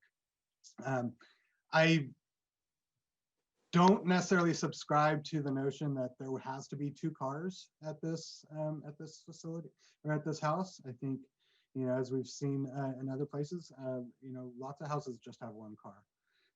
So I think that's certainly not a foregone conclusion that there's going to be other cars around, but I think the neighborhood can absorb another car if it did need to off-street parking. I think as Commissioner Hernandez went through, you know, there's codes around fire, there's codes around safety, and I'm confident in those. So, so that's concerned. I will say I share the concerns about privacy. You know, certainly if somebody was building a big deck right next to my house or next to my yard, you know, that would be a concern of mine. I think there's probably, and some of those were addressed, perhaps putting paneling around there. You know, I've seen some decks that have the more frosted glass to where you can't necessarily look down into somebody's yard. I think those are good considerations that should be taken into account. And I think, you know, if the deck can be, you know, right-sized a bit with the house, I would support that as well. Regarding with Airbnb, you know, I would hate to see this become an Airbnb or a party house. I agree with Rick. A simple solution would be, if we can't accept a deed restriction, I would expect that when short-term rentals come back to the commission, you know, parking, proximity to neighbors, all these sorts of things would be considered to where this would not be an appropriate site for such an Airbnb type of house. So, so I'm willing to entertain things in that. But overall, I'm supportive of the house. I appreciate the neighbors' concerns. I think, you know, having gone through this with 390 Myrtle and hearing a lot of concerns there, very similar. And I agree, it's apples and oranges to some degree. But in the end, it was really nice development, and it fits in well with the neighborhood. And certainly the existing condition of the lot, you know, could be spruced up. And I think this would be a welcome addition to the neighborhood, and I'd support it. Thank you. Okay, thank you, Commissioner. Vice Chair Reddick, do you want to weigh in on this a little bit?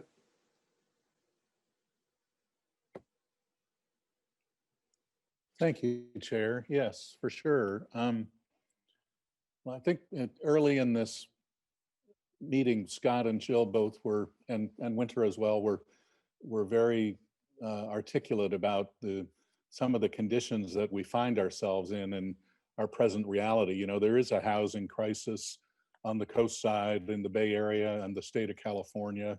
There's an affordable housing crisis that is just as bad as the general crisis. And we have city policies that speak strongly for the priority of doing a better job for affordable housing and focusing on infill as close to downtown where the services are as is practical. So in the midst of that, we, as Commissioner Hernandez said, we find ourselves dealing with this legally buildable but severely substandard lot. So I think it obviously requires creative planning to figure it out. And I think we see a lot of creative planning from the applicant and his team here. I'm the importance of the fire and standard review obviously is high, and that has taken place. Because of this creative design that I think we have to entertain, I think the small variances for design A are ones that I think are reasonable and rational and I can support. I don't think anything would be gained for the forcing the applicant to redesign and push those shed dormers 6 inches into the house. Parking is a challenge throughout town. As Commissioner Holt said, people park in front of my street in front of my house on the public street on a daily basis, but I've learned to not be annoyed by that. It took me a little while to gain that insight, but so I think that design A is one that I do support. It's funny to me that we ended up with the applicant coming back after the AAC process with design B, which is a more significant, asks for a more significant exemption from the zoning code. And I think as Scott wrote in the staff report, it's a bigger deal than what is asked for with design A. And I'm not sure I could go there. You know, the applicant and Ms. Taylor spoke tonight about the difference between design A and design B. And design A was the one that they took to the AAC recently, right? Was it September? Is that right? And yet they received encouragement there, I guess, to look at something that goes 2 feet higher and requires a bigger exemption. And now they sort of disparaged design A tonight in the hearing and said that, you know, there were aspects of that design that were a little ridiculous. But I'm puzzled if they really feel that way. Why did they pursue this with the AAC as recently as September? And if I had to, I guess I do. When I make a decision tonight, I can support design A, but I don't think at this moment in time I could go so far as support design B. Rick, are you wanting to interject? You're on mute, Rick. Scott, could you put the fronting of design A and design B up front? Yeah, I do want to get in here at some point with my own thoughts before you get too far, Rick, but go ahead. Yeah, if we could look at it, because I'm not one to, I hate having to like make a design A, design B, because then we're going through these things here. And again, I don't like to litigate design in these types of meetings, but if we have the comparison where we have A and B against each other, there's one of the attachment or one of the things you had in your presentation, I think in your PowerPoint, Scott, had design A and design B side by side from the front of the house. Correct, and this may even clarify things even further. So what I'm sharing right now is attachment 2, which is design A. And then, excuse me, this is design B. And then this is design A. So I'll flip between design A, which is on screen right now, to design B. Yeah, well, it's hard to gather too much from that. What was? Yeah. So Steve, I think since you raised the issue, I agree with you. Like I feel like I'm at my optometrist, like looking at, is it 1 or is it 2 or is it 3 or is it 4? Scott, if you could put up the thing you had in your presentation, I think it tells the story, and I can actually tell the story from my perspective if you have that. But basically, what I heard from both the applicant and from from Chad Hooker on our architectural advisory committee is that by increasing the height of the house just a little bit, still well below what theoretically they could build to, you end up with a lot more livable space. And I think that was a design process that the architectural advisory committee walked the applicant through. And like from a yeah, it's a little bit taller, but if you have somebody who's living there and you can't get into your shower, or it's hard walking up the stairs, it can be a problem for you, right? And I want to give some deference to the Architectural Advisory Committee because they have put a lot of work into this. And so, like, if you look at this, like, what you end up with is, it's actually, if I could do like a mathematical calculation, Jimmy, maybe you can do one of your mathematical calculations here. The volume of the house on the left, while it's not as tall, is greater than the volume on the house on the right. The house on the right has less bulk. And the impact to the window on the right is probably going to be about the same. I'm not sure, but that's not really the issue here. It's more of, this house is more aesthetically pleasing because you have a reduced mass on the second story.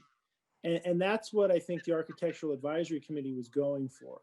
And to me, it's maybe it's a little subtle, but the overall mass is lower, but the usable space is greater. And from my perspective, looking at this, walking down the street, I actually think this is a nicer looking house. It just has a better feel to it. Now, yeah, that's my perspective on Design B. So anyway, but that was all I wanted to share because you raised a comment, Steve. But I actually, that's my thought. I appreciate that. You know, in the staff memo this afternoon, I imagine Scott wrote that one of the good things about this two-story Design A is that it's only 8 inches taller than what the max limit on a one-story house would be. So to me, it does present as a one-story house. It doesn't feel like a two-story house surrounded by neighboring one-story houses. With Design B, you know, Rick, you know, I trust your sense of massing and such much more than my own. But for me, it's just a question of it seems like an exemption that isn't necessary. Staff feels it's more than what is appropriate. The applicant again started this process in the fall with Design A, and I'm puzzled to imagine that they would have done that with the desire to build that house and not be able to get into the shower. So I think if Design A is approved and they like it, they ought to go forward. And if it's really not a workable design, they ought to go back and create a workable design. I know I'm taking a lot of time, but my last point is I think it would be onerous to require this applicant to accept a deed restriction about Airbnb type housing. I think that needs to be settled in a citywide policy. I think to oppose this based on the speculation that such a use might be down the road, well, that speculation could exist for any new house today. So thank you for the time. No, thank you. So Scott, if you could bring us back to where we can see each other again, thank you very much. Or Bridget, whoever did that. I appreciate the dialogue. Although I'm a chair, I'm also a commissioner, so I have points of view about this that I want to inject into the process. I agree in bits and pieces with each of the colleagues that I have heard from, and I want to start with the notion that the variance is one of the findings that we have to make for the variance is that it's necessary for the enjoyment of the property. That's actually a higher bar than it would be nice design, or it would improve the livability of the place. And I'm not suggesting that this that this should be absolutely minimized, but we have established that ADUs are places that people can live in, right? They're small, but they're things they can live in. An ADU would fit on this parcel with no variance. I mean, something that would be shaped like that would fit with no variance. So I feel like the threshold for reaching that you have to have a variance to enjoy the property is a stretch for this project. That said, I understand, and I'll also say I appreciate that the objective, the public objective for accommodating substandard lots is the recognition that affordable homes are desirable in the community. And I respect the goal of achieving that design, but a smaller home that didn't have variances would probably be even more affordable than a project that does have variances. So I think, I'm not sure it would be the best solution for the neighborhood, but I think that the commission would be well within its rights to say this project doesn't need to have variances to be fully enjoyable as a property owner. And the goal of zoning is to communicate a balance between the rights of the property owner to enjoy their parcel and the impacts of that development on the community. That said, I think the less exceptions and variances that are required, the better. And to me, it is certainly a negative for the design to have to pull the upper floor in a little bit from a point of view of livability. I understand that. However, I don't think it makes it unlivable. I think it provides an articulation of upper floor that we widely see as desirable for reducing the notion of massing, even if it's modest. And that would eliminate the need for a daylight clean variance entirely. And to me, that's a good. And I think it's, imposing it probably makes the project decision somewhat vulnerable if someone were to ask another authority to consider the project. So I think it's something worth considering to accept the recommendation of Design A with the pull in of the 6 inches on each side on that shear wall.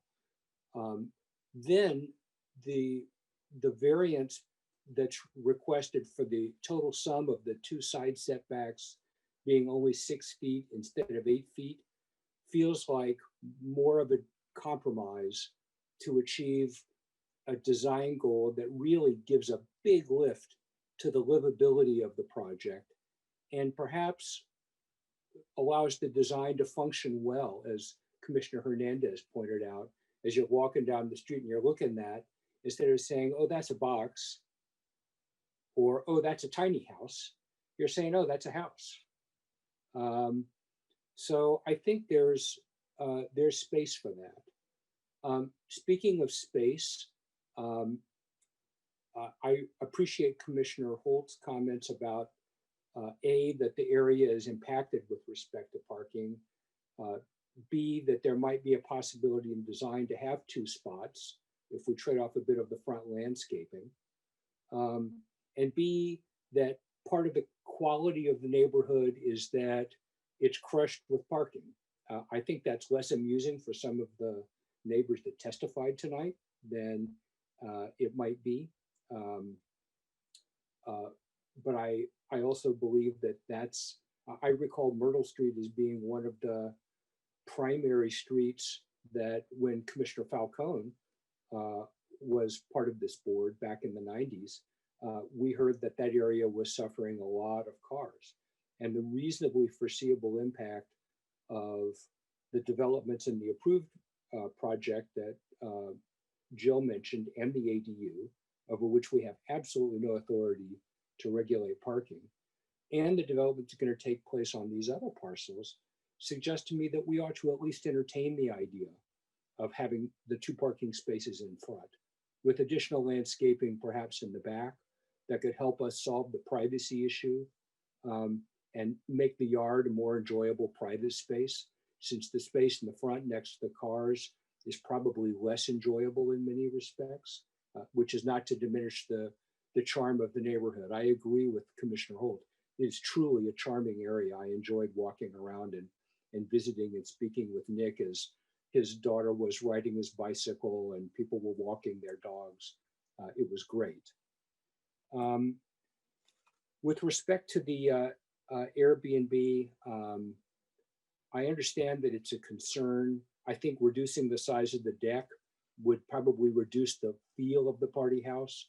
I agree that a 200 square foot deck doesn't seem enormous, but you know, Rick's in the context of a larger lot like the one Rick has, it feels less impactful than it does on a smaller lot like this, at least to me.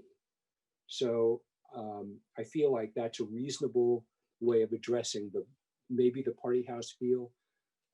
If the applicant and maybe staff can check, if it's no skin off the applicants, if they're not concerned about a constraint on short-term rentals, maybe that's a fix. I mean, it's not for us to say if they're fine with it, they're fine with it. If they aren't, you know, I understand Vice Chair Ruddick's position that there should be a systematic way of thinking about it. And I'm interested in getting clarity. I agree with all of my colleagues that fire protection, fire codes are well represented. I think the concern that Rick raised about the proximity to the adjacent fireplace is reasonable, but it's clearly not our expertise. That's a building official fire deputy question. I think that's fine.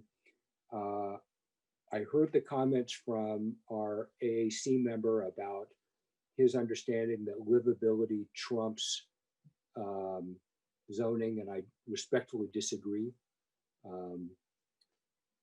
I think let me just check the rest of my notes here. I'm comfortable with no garage, but I would encourage us to consider using the space. I mean, my impression is that on Myrtle, on Metzger, on several streets, what we have is de facto front yard parking in the front yard. And if we designed for it, we'd probably get a better result than if we just let it happen de facto. Let's see. I found it insightful, Rick, your comment about how it kind of, or I think it was Rick, or maybe it was Steve, that the design A came off like a one-story house. I hadn't thought about it until you said it. And when I was looking back at the picture, I thought, yeah, it looks like it kind of does have that feel. And so I thought that was I appreciated the perspective that you brought to the table. I also agree that there are reasonable privacy concerns. I hope the windows on the upstairs portion of the house can be the sort of high casement window style, so you're not looking down onto your neighbors, especially if it's an area away from their house.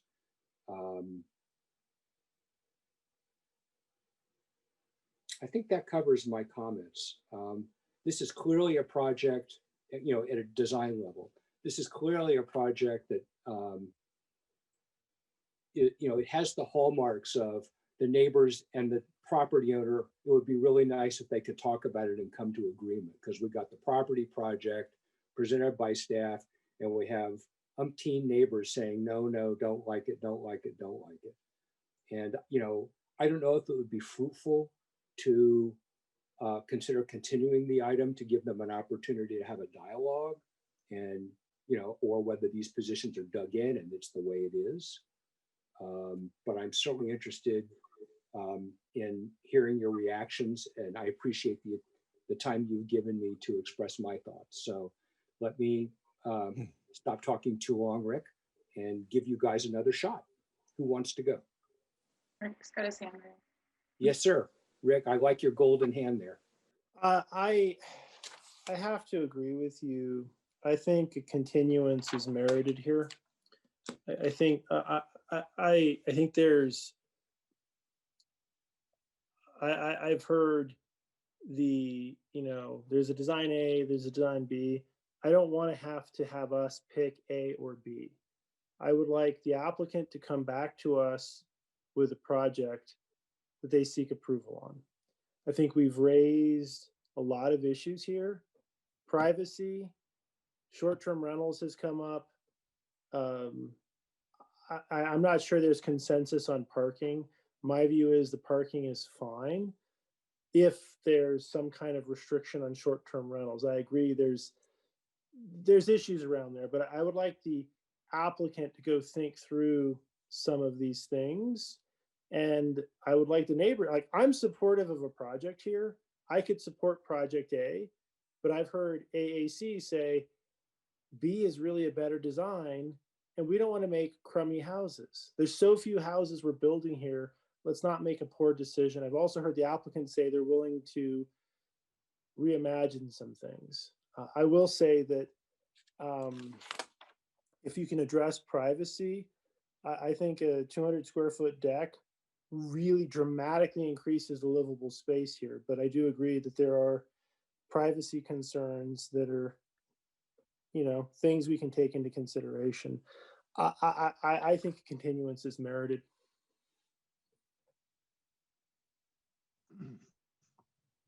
I would be prepared to approve it tonight, but I would support a continuance. And to clarify, Jimmy, Commissioner Benjamin, I would be really reluctant to consider 2 parking spaces in front of this house, because I think that would just dominate the streetscape, and that all you would see is cars in front of this house. But I will acknowledge, I think your point is a good one, and that you know, it might happen anyway, and see what we've seen in some other places elsewhere in our neighborhood. So to design a void for that. But I agree with Commissioner Hernandez. The parking isn't necessarily an issue, but you know, perhaps some additional information on that would be good. Yeah, I'm always cautious on diving too deep into the design, because that's just not my bailiwick. So I trust staff on that, but would certainly welcome more discussion.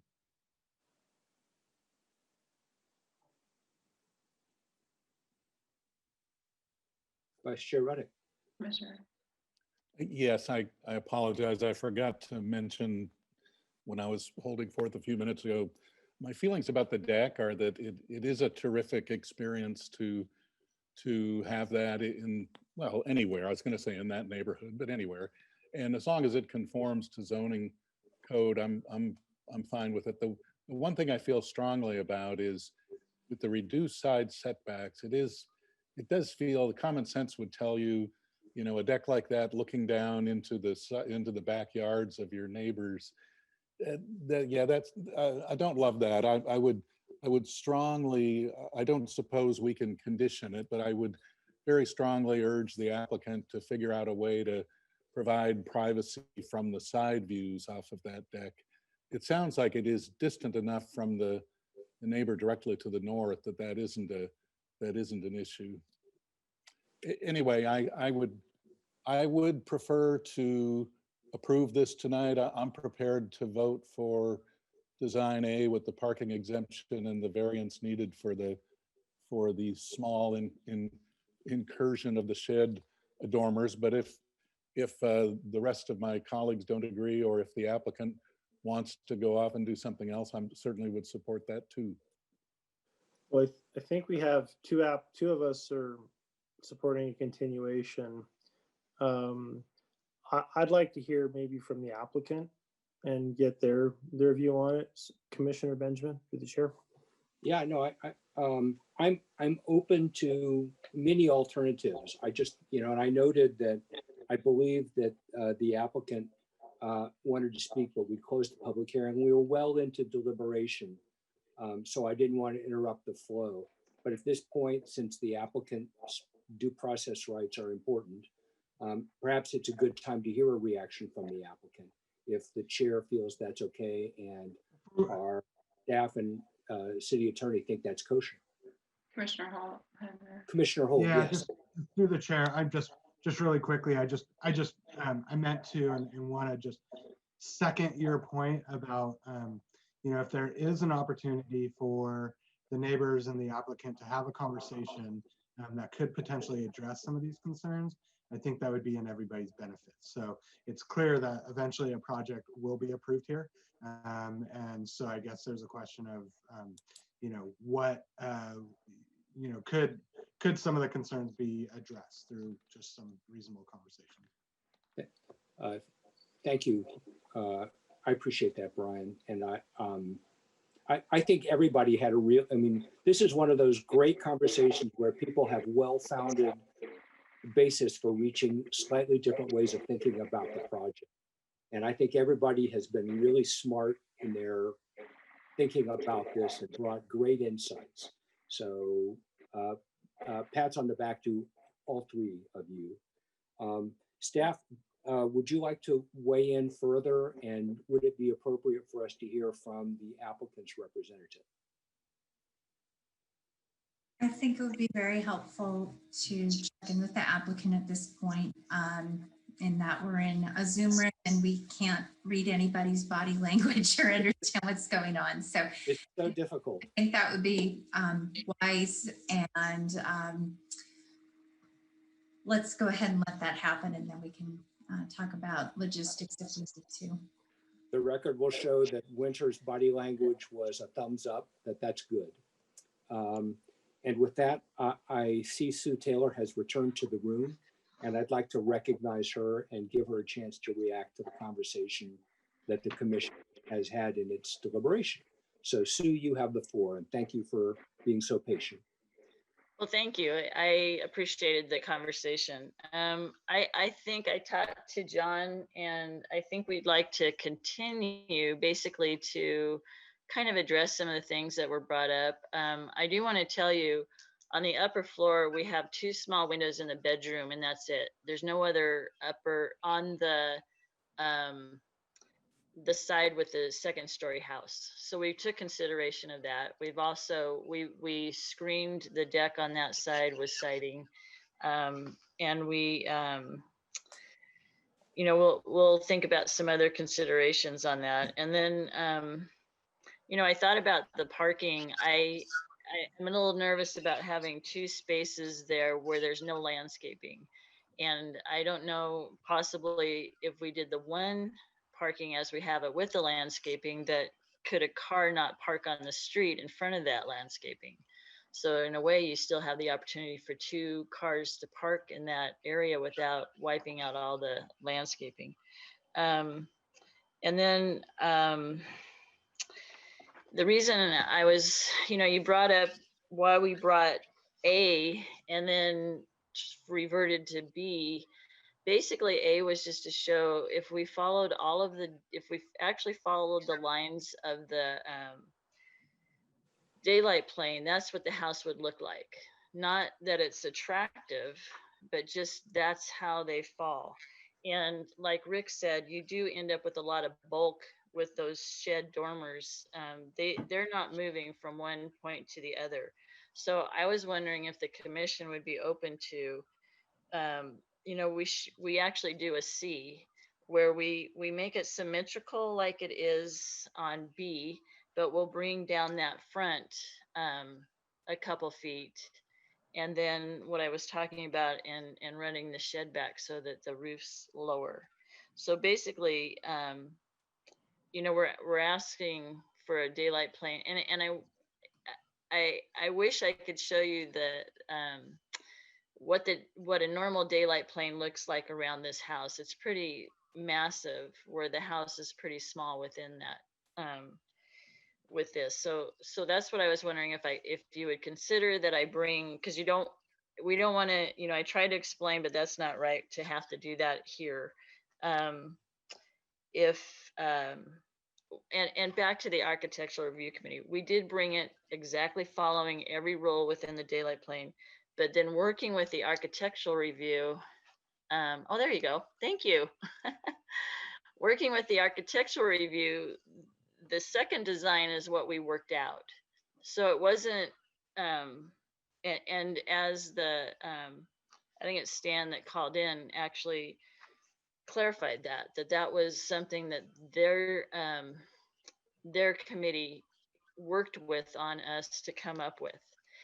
And if that's not suitable for this committee, then like I said, I would like maybe one more option that does bring that peak down a couple feet, but leaves the shed dormers going across. Basically, those are 8-foot walls where the shed dormer is.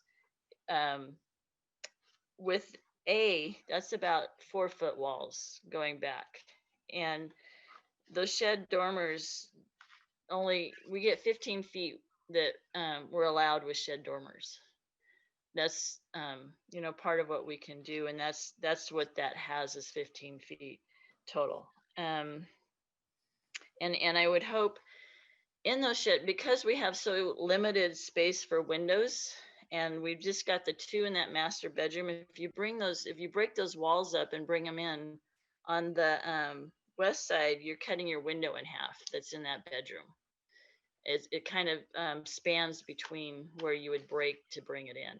I think it's kind of tricky because the roof it's not at normal height, so you need that dormer to put a window in there. And if you break that and bring it in, it's going to make it awkward for the window on the side. So those are just a couple things. I appreciate you letting me clarify. And then if you would be open, I don't know if you, it's hard once we can't communicate anymore, but be open to maybe a C that might still make it look nice and symmetrical, but bring the ridge down a little bit. Thank you for the insight, Sue. Okay. So Rick, you have your hand up, but I want to be sure to give staff a chance to react, since basically what they did was said, let's hear from the applicant. Do you want to briefly go and then? I'll defer to staff, and then I'd like to just comment after staff have had a chance to speak. Thank you. Through the chair, if it's appropriate, staff has a clarifying question or two for our applicant. I just want to confirm that what the concept of a design C, the roof change would be to replace open gable ends with a hip. Is that what you're describing, Sue? Well, the front would look the same except come down. That's only goes back about a couple feet. And then the shed, if you look at, let me see, I gotta get my. That's okay. I visualized it wrong. I'm fine. Yeah, the front would look the same except for just coming down a couple feet. Okay. But it would be a variance if we continued the shed through the, on the elevation after the architectural review, it was I think it was one plane kind of, when we broke it into 2 planes. So it's not so massive. That was we did do some demassing after the architectural review committee. And so basically just on that first section, if we could just run the dormer straight continuous so that it still gives them an 8-foot height through the bathrooms. And that's just would really help that space right there. Okay, and then the other question that the commission may want to check in with you about was the potential for a deed restriction, again, about using the property or not using the property as a short-term rental. We understand that the commission had quite a bit of a conversation around that, but we have not had an opportunity to discuss this with you. And whether you're prepared to talk about it tonight or not, I just wanted to confirm with the commission if this is continued, this will be something that we'll learn about from the applicant. And we do understand that there was different perspectives from the commissioners and that you haven't completed that conversation. That's something I'd have to talk to John about. I think he talked to Scott a little bit about that and was open to the idea. But I can't confirm that one way or the other because I'm not seeing any text coming in. We're just kind of going back and forth. All right. Thank you, Jill. And thank you again, Ms. Taylor. Commissioner Hernandez, you had a marker. So yeah, I would like to get a response on short-term rental. I am supportive of a design C that's symmetrical and addresses the question of demassing, which I think is really the core issue here. Is how do you make the house fit in a little more effectively? I'm supportive of the daylight plane. I was gonna I had a concept that we could talk about daylight planes here, but I'm not going to torture my colleagues. But I think Scott's drawing to me made clear that theoretically they could stand up a 5-foot plane of wood and block everybody's view to be obnoxious. That's within their right. We don't have to approve it, but like this design is trying to fit into not just the daylight plane, but they're trying to do something that actually works with the space, but also creates a good livable space. I'm supportive of the single parking with landscaping, but you know, we can talk about that later. And then two nits. One is yes, to Jill's point, I can confirm that EV chargers do work outside and they're designed to work outside, as I have one. And second, for this project, I would like to have printed copies of the plans for this project so I can review them, because we've had a lot of discussion around this, but I would like to see printed copies, and I couldn't see all of the things we saw tonight. So I would really appreciate that. I don't need full-size plans. I'm happy to have the compact plans, but I would like to have printed copies. I got an answer for John, from John. Can I comment on that? Yep. Regarding, through the chair. Oh, Chair, is that okay? Okay. Well, John said he would be okay with the deed restriction. And actually, if it's possible to go with, I think mostly you're agreeing to most of these things. If we could go with the C package and go ahead and do the deed restriction, I wouldn't mind if you moved forward tonight. Because that's basically what we'll be coming back with. Jimmy, you're muted. You're muted. Thank you.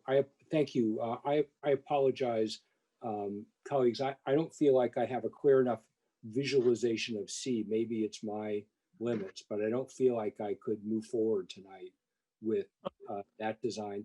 And I also think the public needs a chance to look at it and offer its comments on that design, if it's a different design.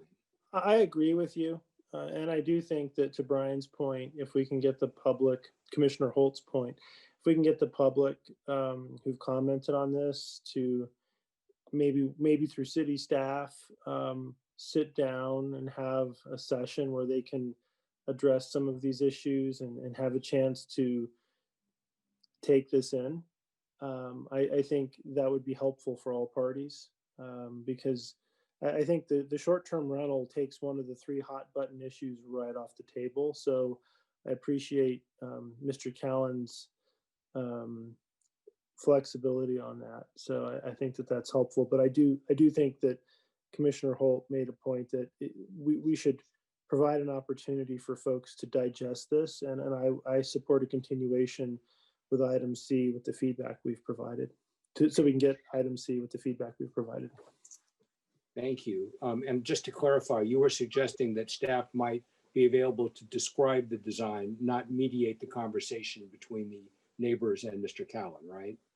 I think staff don't need to hire a mediator. So yeah, I think maybe if we can just, if the public want to meet with Callan and have a private conversation so they can address their concerns, I would encourage that. I don't think city staff need to mediate, but if city staff can provide a place where people can, receive copies of these documents and look at them, I think it would be really helpful. And I think it would, I'm looking at I'm not seeing the full designs, but I've looked at lots of designs. I've looked at my own house and designed it from the ground up. I can see how this will fit in. I can see how the setback from the street works. And visually, to me, like I've built a model of what I think this is going to look like. And if the public can see that in some of the design documents, given some of the other concerns around privacy that we've asked to be addressed, I think we can close the gap and we can alleviate not all of the concerns, but certainly quite a few of the concerns. Yeah, I will sympathize with the public who needs that understanding, because I do not see, I wish I could do a meld and get into your head and understand what that is. You don't want to be there. But I don't get it yet. And so it would definitely not be fair to the public to try to go off half-cocked. I mean, I would like to see the design because maybe I'm making assumptions, right? But I do want to see the design, and Yeah. like I think it's important for us to really look at this, and I want to make sure we're addressing the public concerns that have been raised, and we're balancing those with the property rights of the owner. Yeah, nope, that's what we do. And I think I would just like to say in passing, I appreciate that there were characteristics in the presentation with respect to what the code provides as a maximum floor area ratio or footprint. Those may be true, but this parcel has other constraints that also have to be satisfied that may preclude them. And so I don't want to leave the impression that I feel like that's been a great gift of charity not to achieve those maximum numbers. I think that it's a great design doesn't always maximize stuff. And if it requires a variance to maximize, it's not necessarily a by right thing to have proposed. So I want to be very clear that in the conversation, I wasn't saying, oh yeah, let's find a design that can achieve those maximums. None of us heard that. Right. And from my perspective, there's a market for a smaller home on this line. There's a market for a 1-bedroom home. Somebody could use that, right? It's not the design that they're proposing, but there's probably a 1-bedroom home that would look really good on this parcel, that would really fit in. And so I think that there is a way to use the land that doesn't necessarily require variances. I think we have the discretion to do this, and I'm open to hearing that. But I don't want to leave the impression that those other options are off the table for some reason. I don't think they are. Okay, any other comments? Well, Chair, can I ask you one more? We've been at this about 17 months, and the last meeting we had was 4 months ago. So maybe just a timely, if you're continuing, if we don't draw it out too long, is just maybe I would ask that. Thank you. Thank you, Ms. Taylor. And I neglected to open the public hearing. Somebody should have whipped me. You opened it. Oh, You didn't close it again, but you opened it. Okay. Closing it now. Winter was paying attention. Okay, thanks. I feel duly whipped. Staff, I appreciate the applicant's concern, but you have a lot of balls in the air right now. We're trying to stand up a new agenda. How would you approach the continuance that I hear my colleagues looking to have? So if we had been in the EOC, I would be in the back row right now talking to the applicant and trying to figure out if we would continue to a date certain or to not do so. Or if we do continue to date certain, then the obligation around noticing is we don't have to notice again. I actually don't think that's good for this project. I would rather continue until it's ready. We will get it back to you as quickly as we can. We got it to you as quickly as we could following the September Architectural Advisory Committee review and then subsequent design that was submitted to us. The commission had a full schedule through the end of the year. So we will work it in as soon as it's ready. And I think when I consider how many people are still in attendance, I would be more comfortable having a second public hearing notice go out. All right. I'd like to also thank all of the people who came to participate in the meeting and to thank the applicant and the applicant's representatives for their patience and their flexibility. And with that, I would entertain a motion to continue this item to a date uncertain. I make a motion to continue the item to a date uncertain. Is there a second? Thank you, Commissioner Holt. Roll call, please, Bridget. Commissioner Holt, Yes. Commissioner Hernandez, Yes. Vice Chair Reddick, Yes.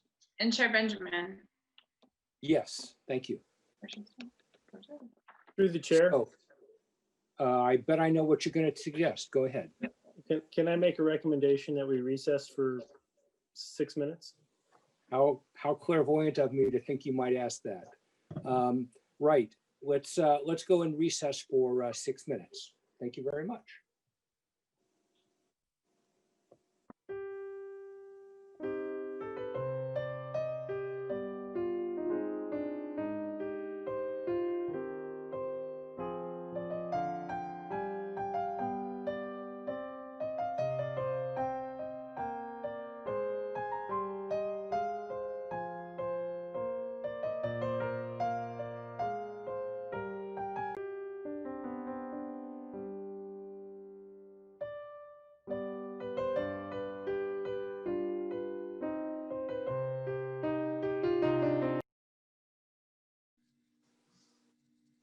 Except we don't have Steve yet.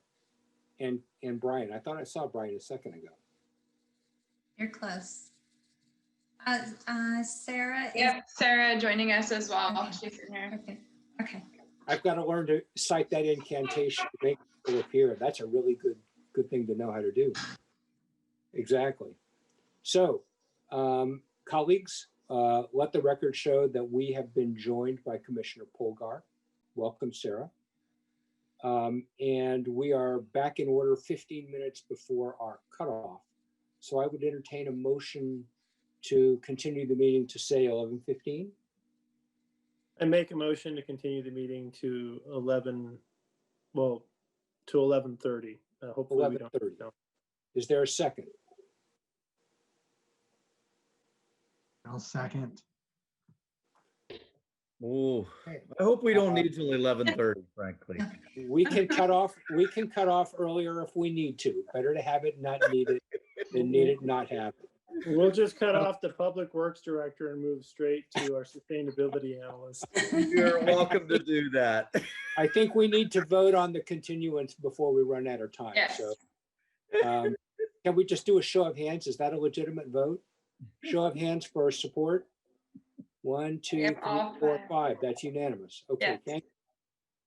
That's something we should learn to do more often. I should learn to do more often. So you have the floor, Jill. We are next on we are here for our discussion on the second item on our agenda, which is the climate action plan conversation. So take it away. Yes, and very briefly, I just have the pleasure to introduce tonight our sustainability analyst, Veronica Bostanek, is new to your group, and she has been patiently hanging out in the background, learning all about how the bells and whistles and everything else of the Planning Commission works.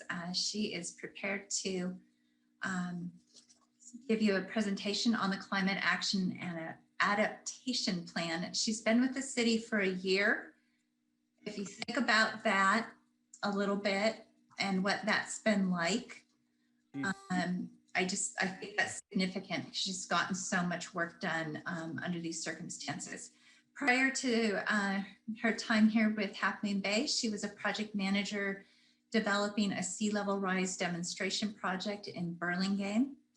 And since her time with the city, she has worked on getting the disposable foodware ordinance adopted. City Council has done that. That's moving away from single-use plastics. She's developed internal sustainable operations and purchasing policy. That's for city. That's for how we do our things. And she's done a whole bunch of outreach for the climate action and adaptation plan that she's about to dive in for you tonight and give you some background. And this is not your only time to look at this. This is just getting to know what this project is about. So be assured that you will have more time on this. Thank you very much. We are actually more fun than this most of the time. So thank you for coming. And we are really interested in what you're doing. We need you. The planet needs you. So welcome. Great. Thank you so much, Chair and Jill, for that introduction. Let me just get my presentation up here for you all. So good evening, Chair, Commissioners. I'm excited to be here tonight to give you all an update Like Jill said, I don't think that anybody has been here to update you on any of this from this point forward. So I'm excited to introduce this to you and let you know a little bit about what I'm working on and what is to come. So a little overview of what we will be talking about today. I'm going to give you a background on some of the legislation that's brought us here, and then explain what is a climate action adaptation plan. I'm not sure if you all or the community that's here tonight knows, so I want to make sure that you have an idea of what it is and what is likely to be included. Then I'm going to talk a little bit about the outreach that we've done. We've done outreach over the past probably 12 to 15 months. So I'll give you a little bit of an update of what we did and a high-level overview of what we heard from them, from the community. And then we'll go in a little bit into the data. I'll show you the breakdown of the percentages where our greenhouse gas emissions are coming from and give you some sample strategies. I want to be clear that we're still working on refining the data quite a bit, but I wanted to give you all an idea of what sorts of strategies and estimated impacts might be. Then I'll close it out and talk a little bit about next steps when you'll see me again and a timeline of the project overall. So again, here is a background of some of the legislation. I'm sure you all know that California is one of the leaders in the country when it comes to climate change legislation. We've had a series of bills and executive orders. I have the three most popular ones, the ones that you're going to hear about the most up here. Each of them are establishing various goals for the state. And of course, local government has various responsibilities to help the state in achieving those goals. The first would be AB 32, establishing a goal to reduce greenhouse gas emissions to 1990 levels by 2020. A lot of local governments do not have emission inventories for 1990, so the way that local governments have been asked to participate in this particular goal is to reduce our emissions by 15% beyond our baseline by 2020. So our baseline year, so you all know, is 2005. And on the next slide, I'll show a little bit about our progress that we're making towards that goal. Looking forward to 2030, the goal established in SB 32 is to reduce those emissions by 40% from that baseline. And then looking forward even further, we have Executive Order B5518 asking us, establishing the goal to get California to carbon neutrality by 2045. So that is looking at a little bit into carbon sequestration and absorbing the carbon that we do emit, because as long as there are people and civilization, we will have some level of carbon emissions. So carbon neutrality is looking a little bit about how can we balance that with some other factors. So here is a little chart that shows our emissions from our baseline year 2005 until our most recent greenhouse gas inventory. It's 2017. I know that seems a little bit in the past, but it does take about two and a half years to get a usable greenhouse gas emission inventory. There's quite a bit of work that goes into that. So we are using 2017, that's the most current we have now, and that's what we'll be using for the purposes of the cap. You can see between 2005 and 2015, there's quite a bit of fluctuation. There's not a really good pattern there. It kind of goes up and down. As of 2016, we had the formation of Peninsula Clean Energy, which is providing cleaner energy to all of their customers in San Mateo County at a lower rate. So that has decreased our emissions quite a bit, and we expect that to continue a little bit for a couple of years and then plateau. So as of 2017, we have a reduction of about 20% from our baseline year. So we're expecting that to continue a little bit, maybe go down a little bit, not a lot more from where that is. And we're expected to exceed the goals for AB 32. There is a lot more work that needs to be done. The formation of Peninsula Clean Energy was fantastic for this, but there's a lot more that has to be done, and that's where this climate action plan comes into play. So what is a climate action adaptation plan? It's the formal plan by a local government or agency to show their commitment towards helping the state achieve this goal. So I wanted to explain a little bit about climate action and adaptation. A lot of local jurisdictions have treated these very separately in the past, where they have climate action plans and they have adaptation follow in a separate plan completely. When I talk about climate action, we're talking about reducing those greenhouse gas emissions, moving to clean energy, carpooling, biking instead of driving a car, solar energy, things like that. When we talk about climate adaptation, we're thinking about more what happens when there's more of those greenhouse gas in the air. We've seen a lot of these effects of climate change right now: increased sea level rise, erosion, more higher heat days, increased wildfire. We're seeing a lot of that today. And as long as our emissions stay the way they are, we'll continue to see more and more of those impacts at a faster rate. So generally, these have been looked at separately. The growing trend is to look at them a little bit more holistically and look at their relationship between each other. But I just wanted to explain that a little bit because there is sometimes a distinction, including within the county's climate action plan, which encompasses our unincorporated neighbors on both sides. Looking a little bit about the contents of the plan, what can you actually expect to see in the plan? Of course, there's going to be some sort of framing, some scientific and regulatory context to make sure that the readers are on the same page, know why we're here and what we're looking to achieve and how we might do it. Then there will be the greenhouse gas inventory, similar to what was included in your agenda packet today and the chart before. Give people a baseline. What are the emissions? What are the numbers that we're working with? Then we'll be looking for specific strategies, both to reduce the emissions and to prepare for some of those climate change adaptation needs. And then finally, implementation. So a little bit more specifics about how we can apply those strategies here in Half Moon Bay. I'm of course not doing this alone. It's a lot of work to do. So we have various resources that are helping us get there. Luckily, we have a lot of really great resources available to us through the county, through San Mateo County. We have our RICAPS program. RICAPS stands for Regional Integrated Climate Action Planning Suite. Through that, we have a climate action plan template and technical assistance through their consultant, DNVGL. So they're able to help us with some more of the technical pieces, the calculations, suggesting measures, things like that. You'll probably notice that this is a climate action plan template, but we would like to include adaptation elements, especially here in Half Moon Bay with our proximity to wildfire and the ocean. You can't look at climate action without looking at adaptation. So we're working with Office of Sustainability staff to incorporate their modeling and some of their expertise as well. And last, again, in Half Moon Bay, we have a little bit more open space. We have a little bit more conservation than our neighbors over the hill.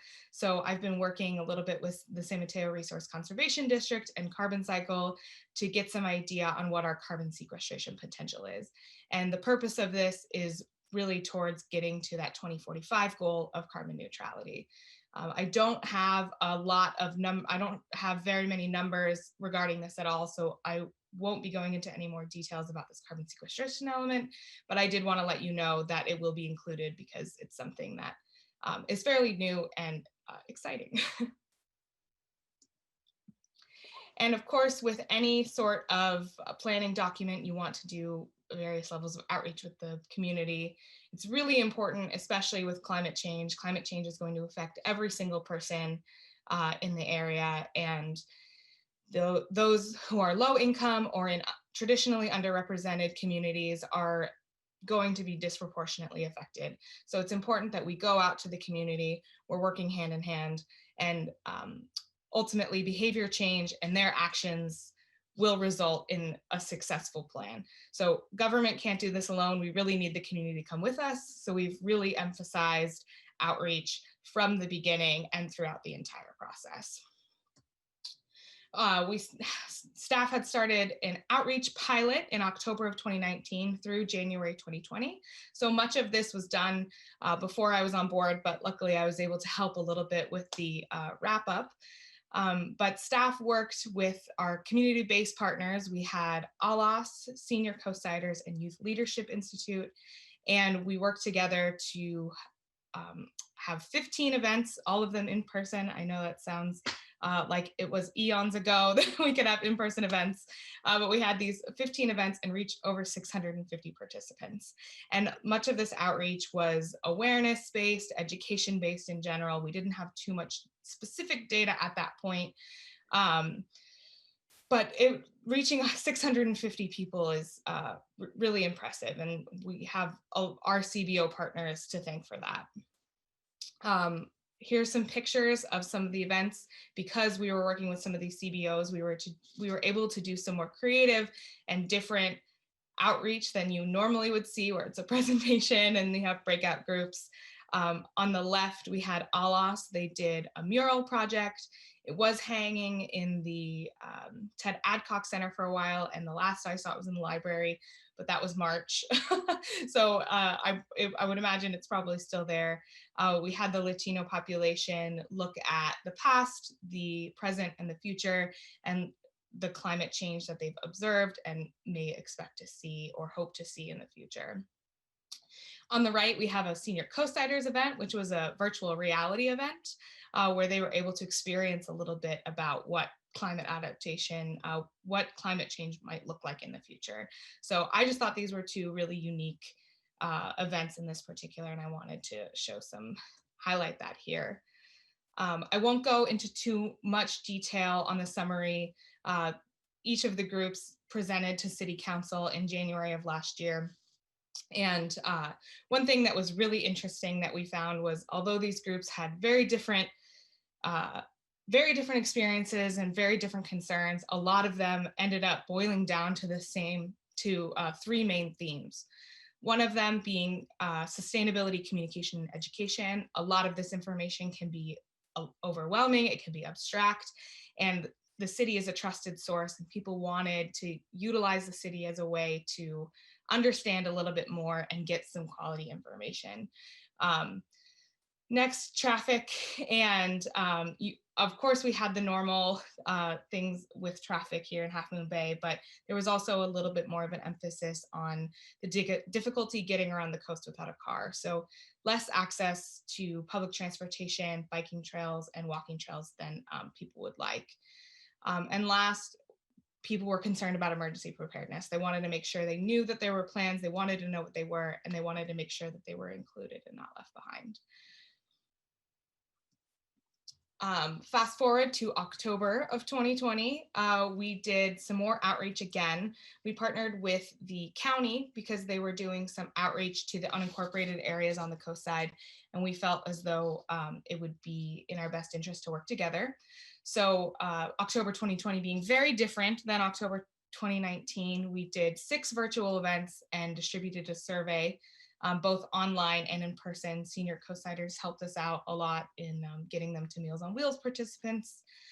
We reached 239 people, which again, I think is really great, all things considered, and with COVID, everybody's pulled in a million different directions. So we're really happy with the turnout. This outreach was a little bit more targeted to specifics and specific measures. You can see the topics that we talked about specifically, and I want to emphasize that this outreach was a little bit more focused on climate action than adaptation. The summary here, again, I won't go into too much detail unless you all have questions later, but here are some of the main themes that we received. Definitely looking at building electrification. There were concerns about dependable energy sources, and there was a desire to look at utilizing some local energy sources, solar, wind, hydropower, explore those opportunities, explore microgrids, because if we don't have reliable power, building electrification will be a little bit more difficult. With this outreach, we had some more overarching themes. There, down at the bottom, we had cost. People wanted to make sure that the solutions were affordable. he had equity. They wanted to make sure that certain populations were not disproportionately affected or burdened by some of the solutions. And again, communication. Communication is always important. People want to know what's going on. They want to know how they can participate, and they want some of the processes to be easy to understand. And to contrast my pictures before, I just wanted to show you a little screenshot of our Zoom that we had. We had a really great event with senior co-siders. We did a World Cafe, which I don't know if any of you have experienced that before, but you break out into little groups and then move from table to table and have conversations with a couple people. So this was really successful, and I would imagine we will do it again. And I would encourage anybody who's looking to do some outreach during COVID, this was a really good option. So taking all of the community feedback and then applying that to the data is really important. So we want to make sure we have the buy-in from the community. We want to know what's important, but at the same time, we need to look at the numbers and we need to know what is most impactful and what will get our biggest bang for our buck. So on the next couple slides, I'm going to show you some inventory data, the breakdown, and then give some examples of what some reduction strategies could look like. So here we have a pie chart of the breakdown of where our emissions in Half Moon Bay come from. You can see that 93% of them come from energy and transportation. Energy and transportation hovering kind of around the same percentage. But those are the areas where we're going to make the biggest impact, is both in energy and transportation. Trailing very far behind in third, we have solid waste. So waste is going to account for about 6 to 7% of our emissions. Wastewater and water don't even get to 1%. They're very, very small percentages, but there will be some measures that focus on this as well. Down at the bottom, I want to highlight we have the difference between our current 2017 and what is needed to reach the state goal, which would be negative 40% from our baseline, is about 15,000 metric tons of carbon dioxide equivalent. I'll give a little bit of a background on that particular unit. There are a couple different types of greenhouse gases. There's carbon dioxide, methane, and some others. And this metric tons of carbon dioxide equivalent is a way that they can look at all those greenhouse gas emissions through one number. So just giving you a little bit of context on what that means. So before I show the next couple, I have a couple examples. Again, I want to reiterate that these are really early numbers. There's some vetting that still needs to be done, but I wanted to give you all an idea of what it could look like so you can provide some feedback on any measures you'd like us to explore a little bit further. And then I have an estimated greenhouse gas reduction calculation.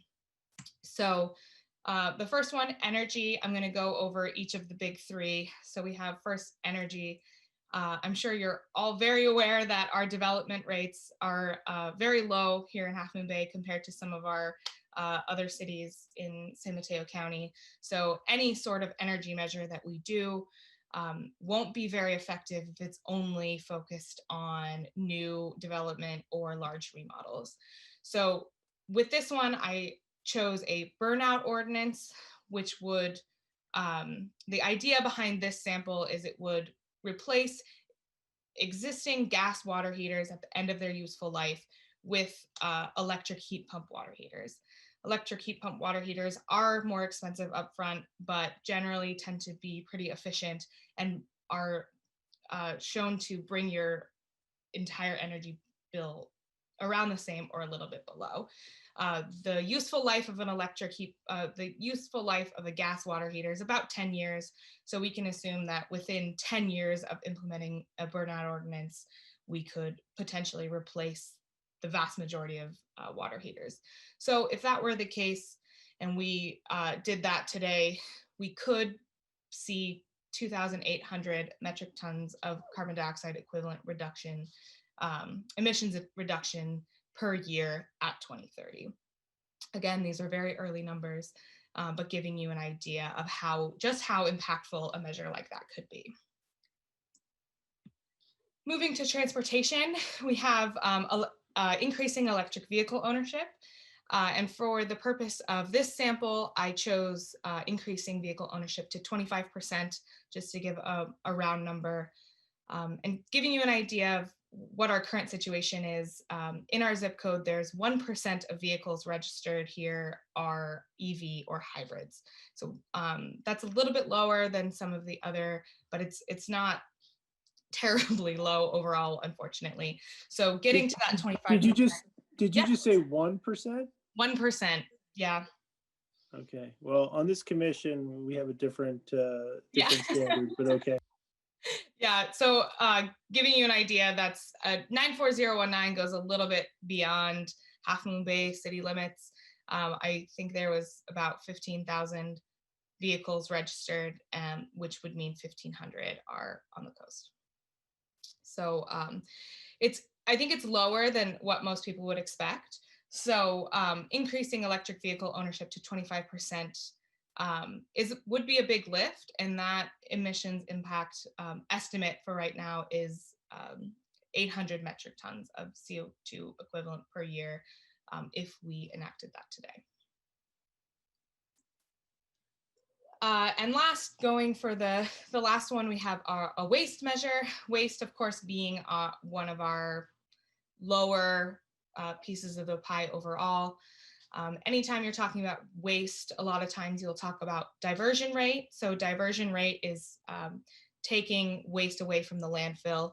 And for the purpose of this measure, it would be reducing waste overall, sending it to recycling or sending it to compost. So basically taking the weight of trash from year to year and decreasing that.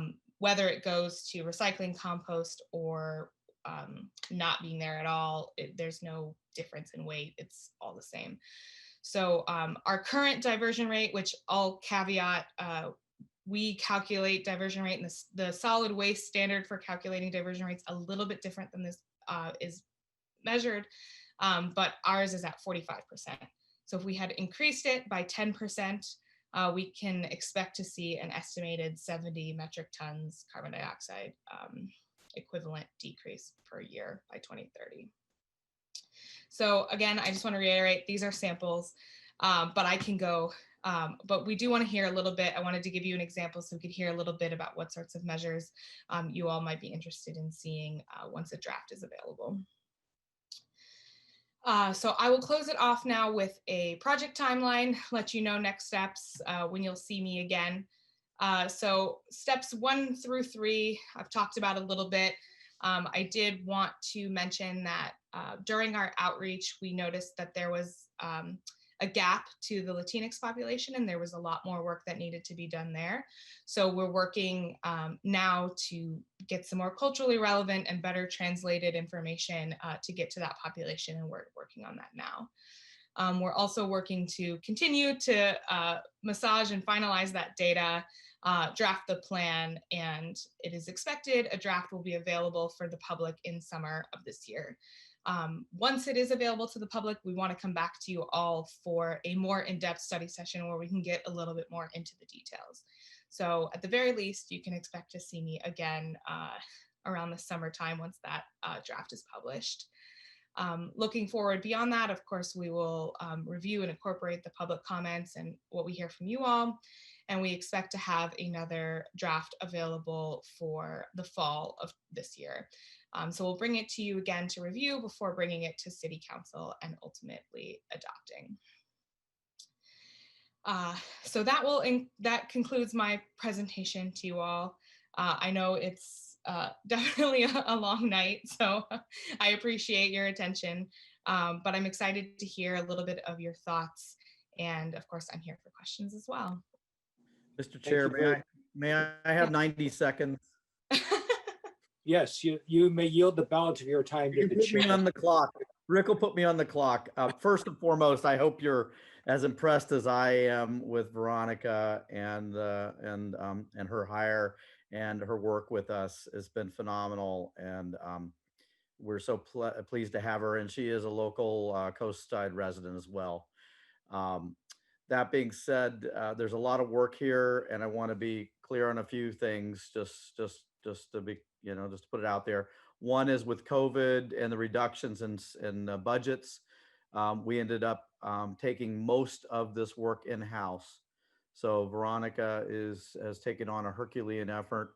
And that also means that there are limits to what we can do beyond even this for the time being. So just, and that's more for, for the community and the council sometimes, but just want to put that out there that there are just limits to what we can do because we've got to focus on that. And we are taking this primarily in-house with some assistance on the outreach efforts.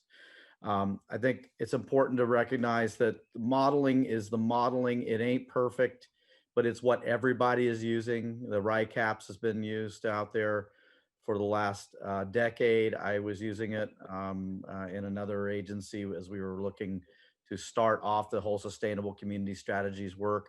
It is what we use. It's what everybody's pretty much is using across the state. And at least from that perspective, there is similarity and in what is being used in the model that is being used. It isn't perfect. We all know that.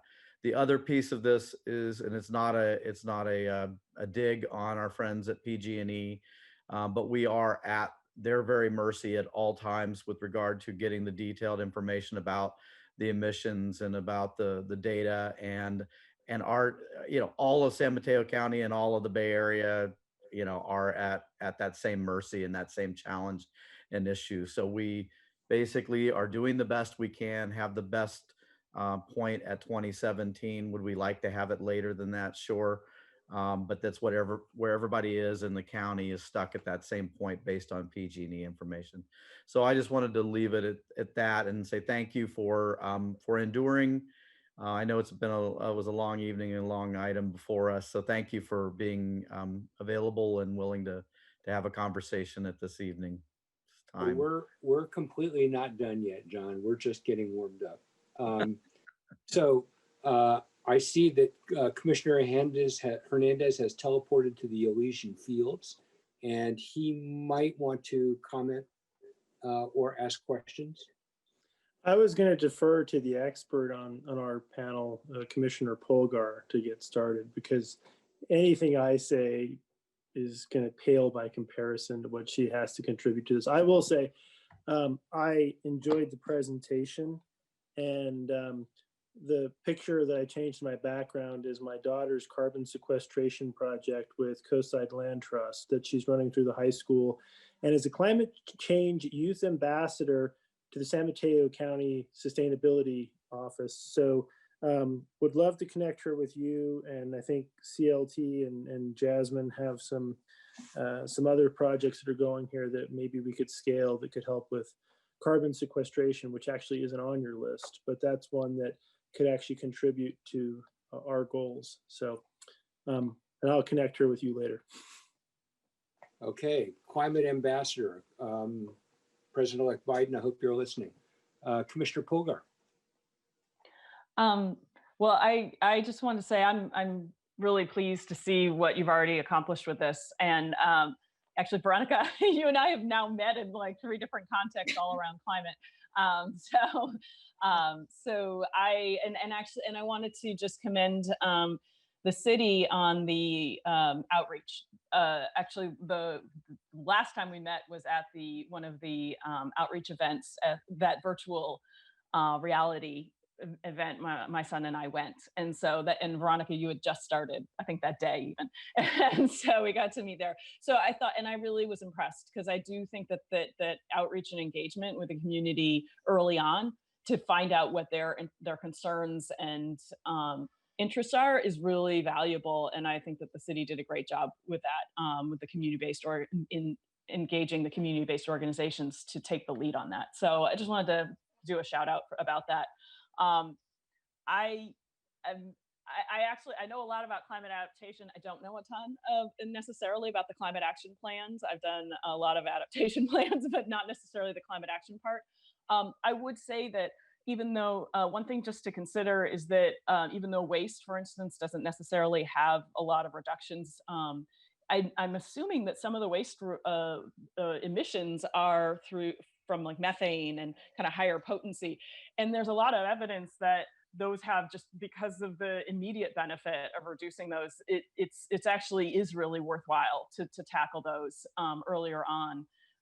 So I think, and it's a great one because it is very much engaged and tied to the community behavior, and really working on that. It has, you know, changing those behaviors and getting that ingrained in our community will have, you know, generations of benefits. So I'm really pleased to see that that's, even though it's not necessarily a high emissions per se in equivalents for CO2, tons of CO2, I'm still really pleased to see that. And the only other thing that I wanted to just ask about is in the climate action, the adaptation portion, are you going to be able to use what the county did in terms of the vulnerability assessment work? Is that what you're going to be able? Oh, that's great. Okay. Yes. Yeah, that's what, so we're working with the Climate Ready team to incorporate we won't be including any new modeling in this. Yeah. So we'll be working with them to incorporate what they've been working on, including the sea level rise assessment as well, which may be what you were referring to.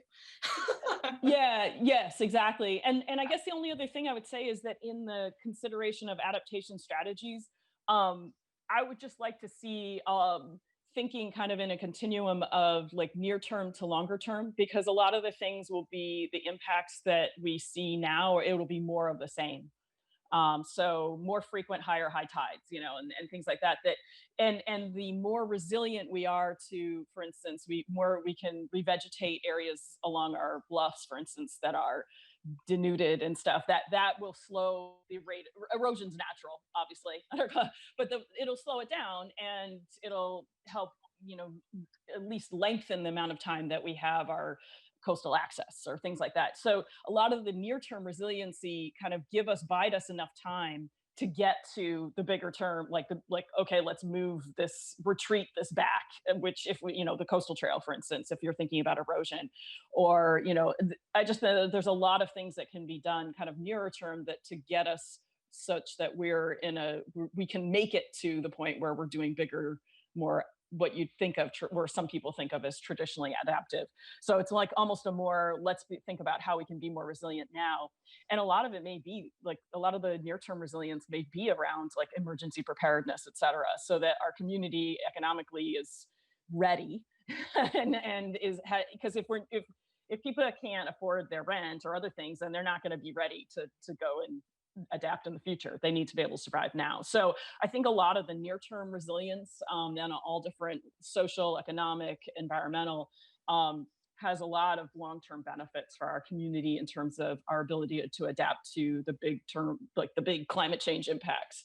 And so I think that's a real way to kind of bring the climate change adaptation plan to the present for the people, for our community.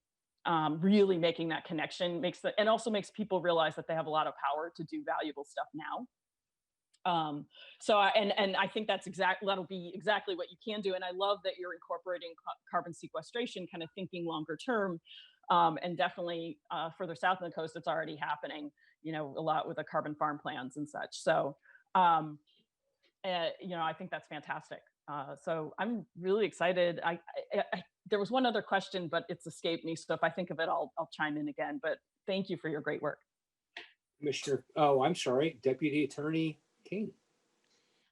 Chair Benjamin, thank you. I just wanted to remind you, in case you forgot, I don't think we took any public comment. So at some point in the staff or in the study session, we should probably check and see if anyone is here to offer public comment on this as well. I appreciate the reminder. And if the other commissioners will bear with me for a moment. Bridget, is there anybody out there who would like to speak to us?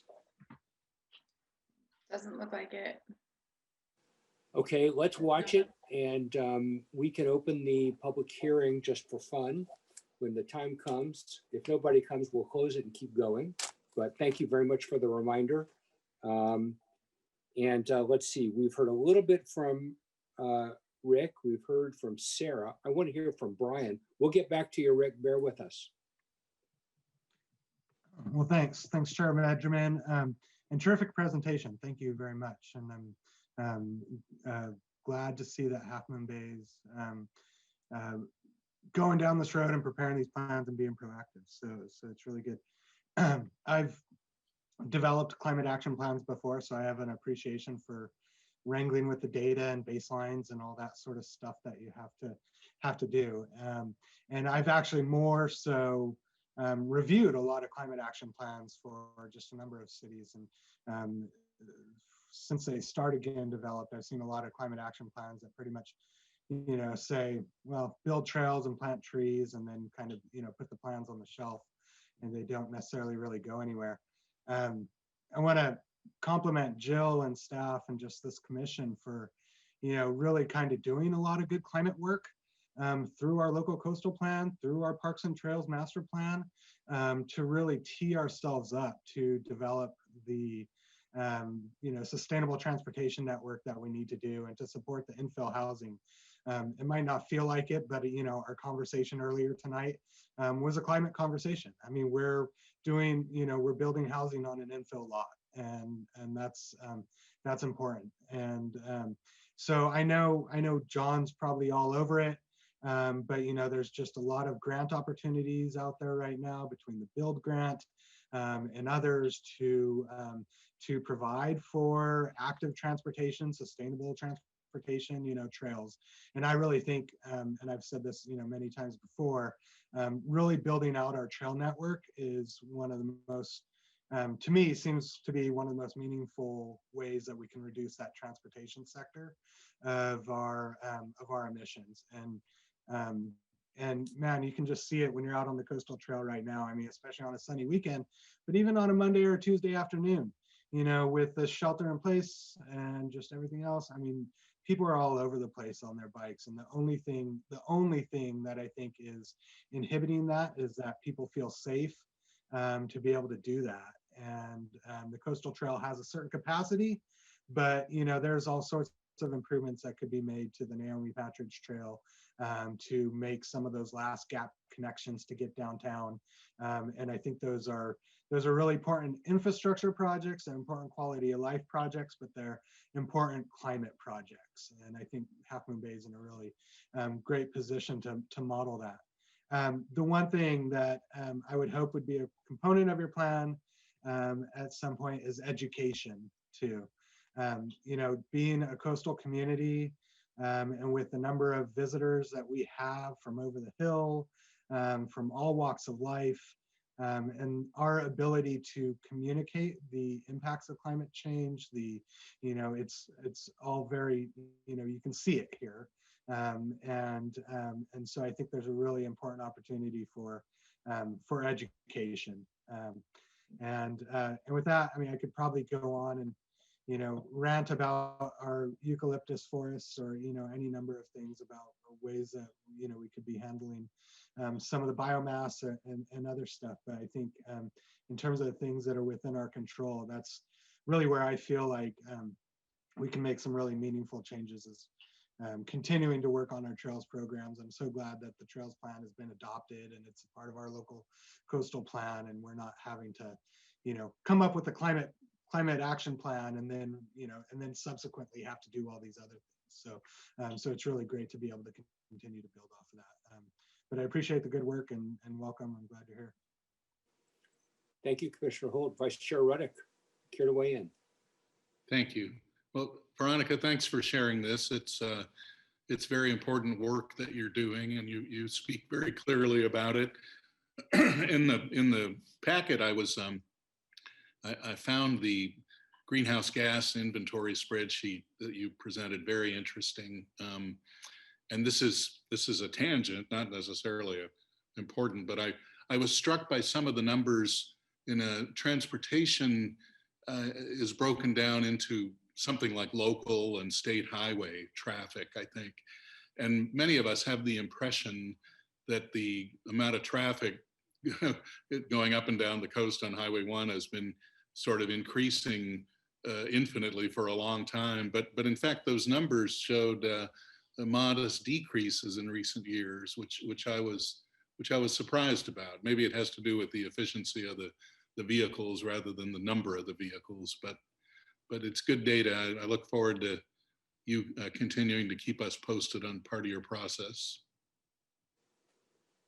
Thank you. Rick, you want to come back in? And I just want to echo the comments that everybody else has said. Veronica, this is a terrific presentation. I'm pleased to see that the city is measuring our greenhouse gas emissions and taking action. And, you know, I'd love to see us think about some things that take advantage of the fact that we are a visitor serving area. And how can we, to Brian's point, how can we leverage that to get the people who visit here to participate in carbon reduction efforts? So, you know, more to come later as I ponder that, but really, really happy with what we're doing here and look forward to updates from you. Thank you, Rick. Bridget, do we have any speakers? That would be No, Annette. I do not have anyone who wants to Okay, speak. in that case, I'm going to go ahead and close the public hearing and bring it back to myself. So everything the other commissioners said, I won't repeat them in detail. The planning commission that you have in front of you tonight is, we're good at long range thinking. So, you know, the comments that Commissioner Polgar made are not one-offs. We care about that. We just finished, as you probably know, a draft of the local coastal program update. It has a hazard section.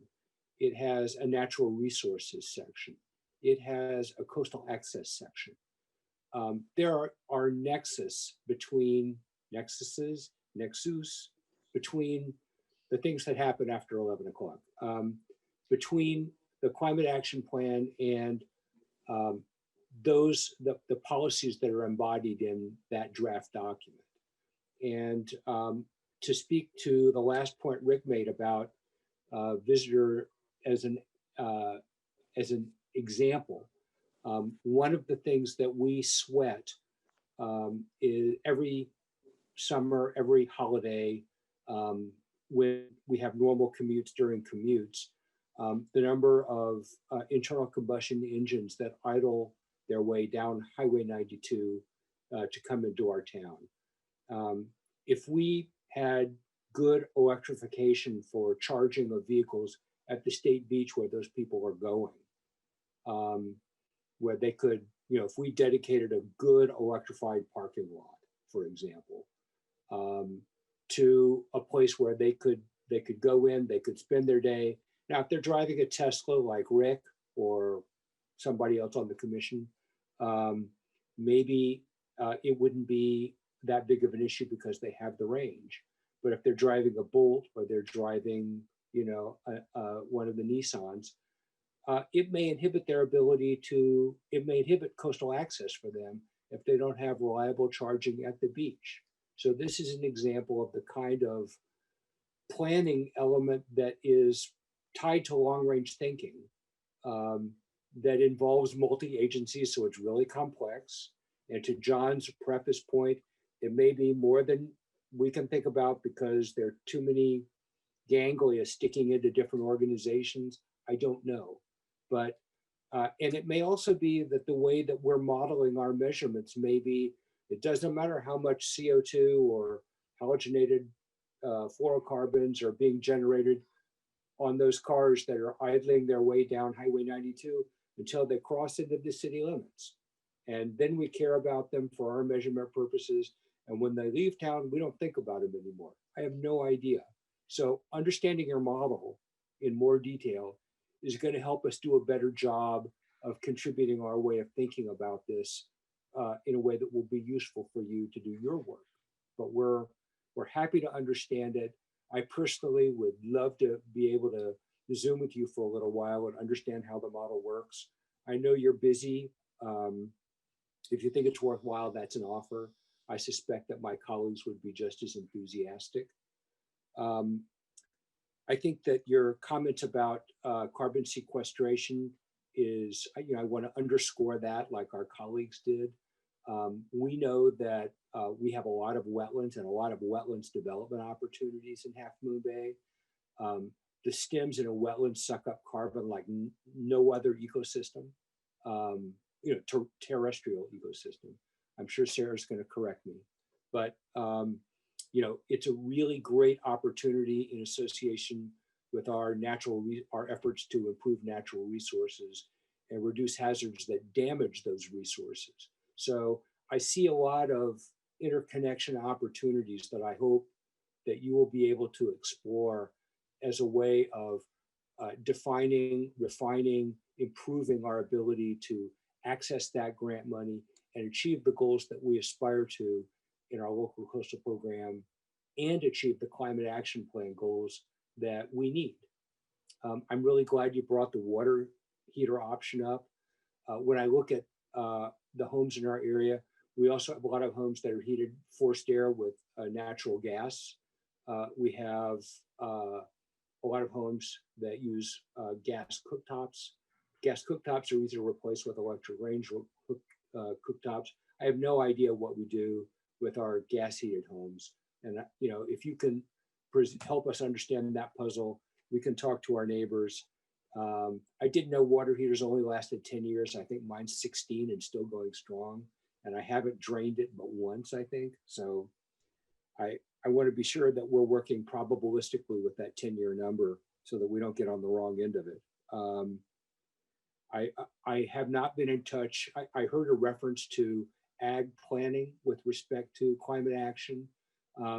During our hazards conversation, we talked about what would happen if there was climate change that affected our ability to grow food, or the need for us to have an increased dependency across the Bay Area on food that can be grown on the coast, because it's one of the areas that retains the ability to grow in a world that gets hotter and drier elsewhere. I have no idea. Again, this is probably something Sarah knows a lot more about, so I'm not making any claims. I just think it's another illustration of the kinds of dimensions of climate readiness that, in San Mateo, maybe they don't think about that much, but in Half Moon Bay, it could be a really interesting facet of our planning. So the last comment I would have is just in terms of understanding how we're keeping score on our ability to achieve these goals. There's the scores the city gets, and there are the scores that the county outside the city gets for things that are happening in the coast side. I understand we're trying to achieve our goals, and we're not in this, this is not some kind of beneficent society to, do everything that's going to benefit the county. But it would be really nice to know how the score is achieved so we can, begin with the end in mind. So more clarity on how the scoring happens helps us see where the devils are in the details, and will let us do a better job of supporting you in your work and directing our ideas and enthusiasm with the public in ways that help achieve those goals. Finally, that I enjoyed your presentation. Would love to have a copy of it. Anybody else? Yes, the Public Works Director. You're on, John. And thank you. We really appreciate it. And I'll be succinct. Clearly, one of the there's sort of two things I want to leave just in the conversation, and I think they're important. One, a lot of what we're talking about is changing people's behavior, habits, and attitudes. And we know human beings are not easy to change their habits, behavior, and attitudes. So this is a challenging effort in terms of the implementation side of this. But you have to start somewhere, and we're going to work on that and deal with it. The second piece of this is that we're going to have to really evaluate the social justice issues related to this. What you and I can afford is a lot different than what other folks in our neighborhood and our community can afford to do. And so we're going to have to look at all of those things and to figure out, are we willing as a community to help fund and pay for those that cannot necessarily afford the things that we are able to do in our own homes, like converting over into electric everything when they're not worn out. So I think those are two pieces that we should keep in mind that we're going to have to deal with and work through, and we'll see how all that kind of rolls out down the process line. But thank you for tonight. We really appreciate the opportunity to be here. It was a great introduction. Any closing comments? Yes, Commissioner Polgar. Through the chair, I just wanted to, with respect to one of the comments that you made, Chair Benjamin, or questions regarding the kind of ag piece. I can say, based on my work, that the county has actually been working much more closely in recent years with the San Mateo RCD around the ag piece of the, and so that there's actually a lot of coordination with the Office of Sustainability around that piece and about waste reduction with respect to in ag areas. And then I also just wanted to commend Veronica and staff for reaching out or connecting with the Carbon Cycle Institute because they are pretty much, Jeff Creek there is like the person who really understands carbon sequestration and how we can use soils to really bring down our our CO2 levels. So I think that you have the right technical advisors essentially for this. So I commend you on that. That's fantastic. So I just wanted to point out that I think that they already have kind of that piece in terms of technical expertise plugged in to this project, which is great. That is wonderful. In Half Moon Bay, we have open space conservation land that is dedicated to serving the appetites of methane producing bovines. And it would be great if there was a solution that provided a better use that didn't pollute our water. And of course, we have a lot of other spaces that are managed differently. But Half Moon Bay does have some things going on independently of what's going on outside the county. And having the experts that Commissioner Polgar just described have a look at the opportunities within our town might be worthwhile. Okay, anybody else? Can I just add one thing? You may be surprised to learn that there's just been a lot of advances in ag. And so I think that what we might learn is that there's a lot of opportunities that actually integrate grazing in really good ways. So I just wanted to throw that out there because I don't want to indicate that it's one way or another. No harm, yeah, no disrespect intended. I saw that there are now burp bags for cows on somebody's show. It was funny, but it actually could work. Who knows? Okay, so you brought up burp bags. I'm going to send out a link to a podcast about why we should all be optimists about climate change.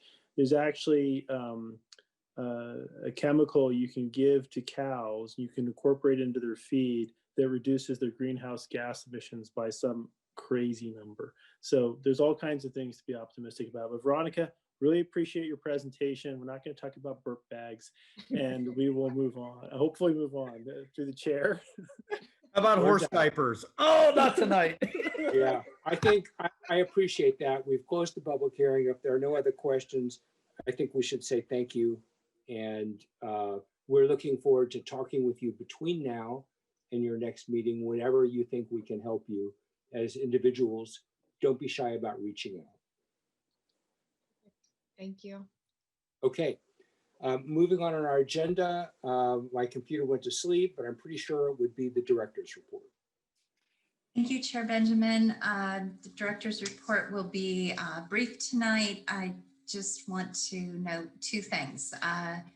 The director admin decision docket was quite full at the end of the year. We had 8 items on December 21st, and Vice Chair Reddick came into our Zoom room, and it was delightful to have him there seeing how we were doing this. None of these items required a hearing. They were almost all accessory dwelling units. There was one that was an addition. And so we got them done. And I saw the rubber stamp, I think was my interpretation of that sign language. I will say, when they come in and they don't conform, they have to be redesigned. They have to be in compliance. So I do want to reassure everybody that they are in fully compliance to the city code, and that we are also following state law and following posting and notification requirements. I never doubted it for a minute. I am sure you did not, but we're all here on this screen, so there you go. The first week of our new year, last week we had 2 more items. They were both additions to single-family homes. They were just over 10%, I think, in one of the cases, and another one was a little bit more. One was an addition to the rear, one was to the side. You did not, in my opinion, need to see them. You are welcome to look at those agendas. They're posted and you can click in and look at the plans. And if you ever have any concern about what we're doing administratively, please let me know. We are preparing, and I am going to read these out. Hold on. For the January 27th director meeting, we'll have an application at 1502 Spinnaker Lane, and another one is at 451 Poplar. And the Poplar one includes an accessory dwelling unit and really conversion of a garage, and the other one is an addition. So we've been busy doing that. The other thing we're busy doing right now is accepting Measure D applications. That is part of our, it's the season for Measure D applications. They are due in this first flush of them by January 31st. And the council's established the thresholds in December. It's 66 total, 22 outside of the downtown, 44 inside. I think we're tracking at about 15 applications right now for outside of downtown. And we're really not quite sure yet where we're going to land in terms of whether or not we're going to see you again with rankings. So that's just an FYI. If we do need to rank them and bring them to you, they have to be brought to you by April. We will try to do it sooner. We really need to be crisp in processing these because most of them are accessory dwelling units. We will also be preparing along this line. You will see again, as you always do, the annual housing report that is submitted to HCD. Typically you see that in March. I don't have a specific agenda forecast for you other than your next meeting. We're just kind of regrouping from our break and looking at where our applicants have submitted updated plans. We're kind of triaging what's ready to come forward. We will have an architectural advisory committee meeting next week. They'll be looking at a single family home on Magnolia at the, it's the terminus of the street fronting Highway 1 on the west side of the highway. And then we also intend to bring new design for the corner of Main and Kelly. And we're looking forward to seeing that go forward to the Architectural Advisory Committee. You did see that one early in study session format. That was, this is kind of the dance that we're going to be working on between the Planning Commission and making sure that the Architectural Advisory Committee's work is flowing well with you. And we're brainstorming whether or not we might have a joint study session with the two groups at some point. But before we do that, your next meeting is January 26th, and we will, we don't have any projects. We have a thick agenda of kind of getting a clean slate, and we're pitching it as your mini retreat. And tonight I'd like to just check in and see if you all are available at 6 o'clock. This would be the kind of meeting where we would like to start earlier. We don't have a huge packet. You will receive presentations from Winter about Brown Act and similar things. You will meet, if you don't already know them, just about all of the community development department staff. They will update you on what they've been up to and how their work relates to the commission. We think that could benefit just the sense of how the projects that you're holding and taking great care of are moving into building permit, plan check review, and then eventually building inspections and getting to being complete. We will also present some training opportunities that we've been looking at. We know that you brought this up at a recent meeting that you're interested in training. There are a few things on the horizon that I think would be good. We will let you know the status of the land use plan and quite a few other things. I'm going through this in a little bit of detail. I'm sorry it's so late. Why I'm doing this, and may follow up with an email, is if the commission is interested in any particular update or mini training for this, what we're calling a Zoom retreat, let me know, because we may be able to pitch one of the staff presentations to you towards that. Or we may have to have a special session on some topics that are they're just too big. So we're looking forward to seeing you then. We're, in addition to 6 o'clock and polling you, we're probably going to also ask you for menu choices, and we're going to send you a box dinner.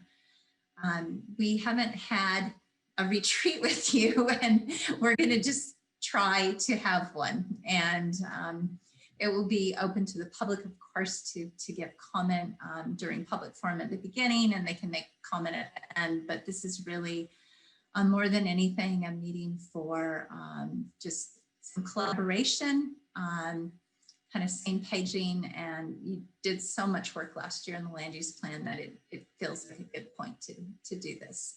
You will have your chair, vice chair election. And Vice Chair Reddick, I'm sorry that we did not have on the agenda the appointment for the BPAC rep tonight. I know there's a meeting next week, and you've been a trooper. So, right. How's 6 o'clock? Works for me. I'm seeing thumbs from everybody. 6 o'clock. Okay, good. Any questions, interest? Too late now. Give me a call or send me an email. Okay. Good. Yes. Thank you. Very good. Any other questions for the planning director? Seeing none, we move to planning commission communications. Does anyone have any communications that they want to put on the table? Yes, Chair Rutnick, Vice Chair Rutnick. I just wanted to quickly mention that I had the privilege last week of attending the annual land use law and planning conference that UCLA puts together, which Chair Benjamin told us about at our last meeting. And it was very good. There were 4 attorneys who all were experts and very clear communicators, including one from Shoot-Mahaly. I believe his name is Dan Bundy. Is that right, Winter? Kevin Bundy. Kevin Bundy. I'm sorry. Yeah, he's very good. But anyway, the takeaway from that was that 2020 was a slow year for our realm because of everything else that was preoccupying the legislature in Sacramento. Housing was, of course, a much bigger issue than any of the other ones. But case law that they described to us that occurred last year relative to CEQA was interesting. The most interesting aspects of it seemed to be ongoing sloppiness with mitigation measures. Cities and other agencies still struggle with writing those in ways that are legal and actionable and specific and achievable. So we're probably 4 or 5 cases that were described as being deficient in that regard. which can be expensive if you get sued for it. But anyway, I appreciate the city giving me the scholarship to attend that. I'd be happy to talk to anybody if you want more details about it. And if the materials, written materials aren't copyrighted, it would be fun to read them. Okay, let me check on that. Very good. Yes, Commissioner Hernandez. To follow up on Chair Reddick's, Vice Chair Reddick's comments, I want to say I'm always appreciative of the great legal counsel we now have. And I feel like you've quietly navigated us around quite a few interesting issues over the last few years. And nobody really appreciates that. They only appreciate when things go south. I am appreciating the fact that we have Shoot Mahali, and you guys are just, from my perspective, you're the silent assassin that makes bad problems go away. So thank you for that. I did want to say that another thing, we've lost John Dowdy here, but I was going to give him a very strong compliment. Almost 2 years ago, we relocated the bridge on Seymour Creek, and we put in place what I think was supposed to be a temporary fix. And that has mitigated the erosion on Seymour Creek in such a dramatic way. And I was admiring, we've now been educated on like the natural flow of water, what things should be doing. And I look at what has developed there in terms of how the water now sits, how it moves. I think that this is actually, this temporary thing has become a very good project with the riprap that we've put there. It's actually really helped in a dramatic way, and frankly protected us from, potential issues around that landfill. So I just wanted to call that out as like, this is something that has really enhanced and protected the coast side. And, we now have a trail system that we can all count on. And I really appreciate that work that you guys have done. So Attaboy John and Assassin King. Got it. Silent assassin. Anybody else? For my part, I'll just say I owe you colleagues an apology for the delay in getting out the letter acknowledging the work of staff. I put it out by email today to the members of the City Council. I CC'd you all.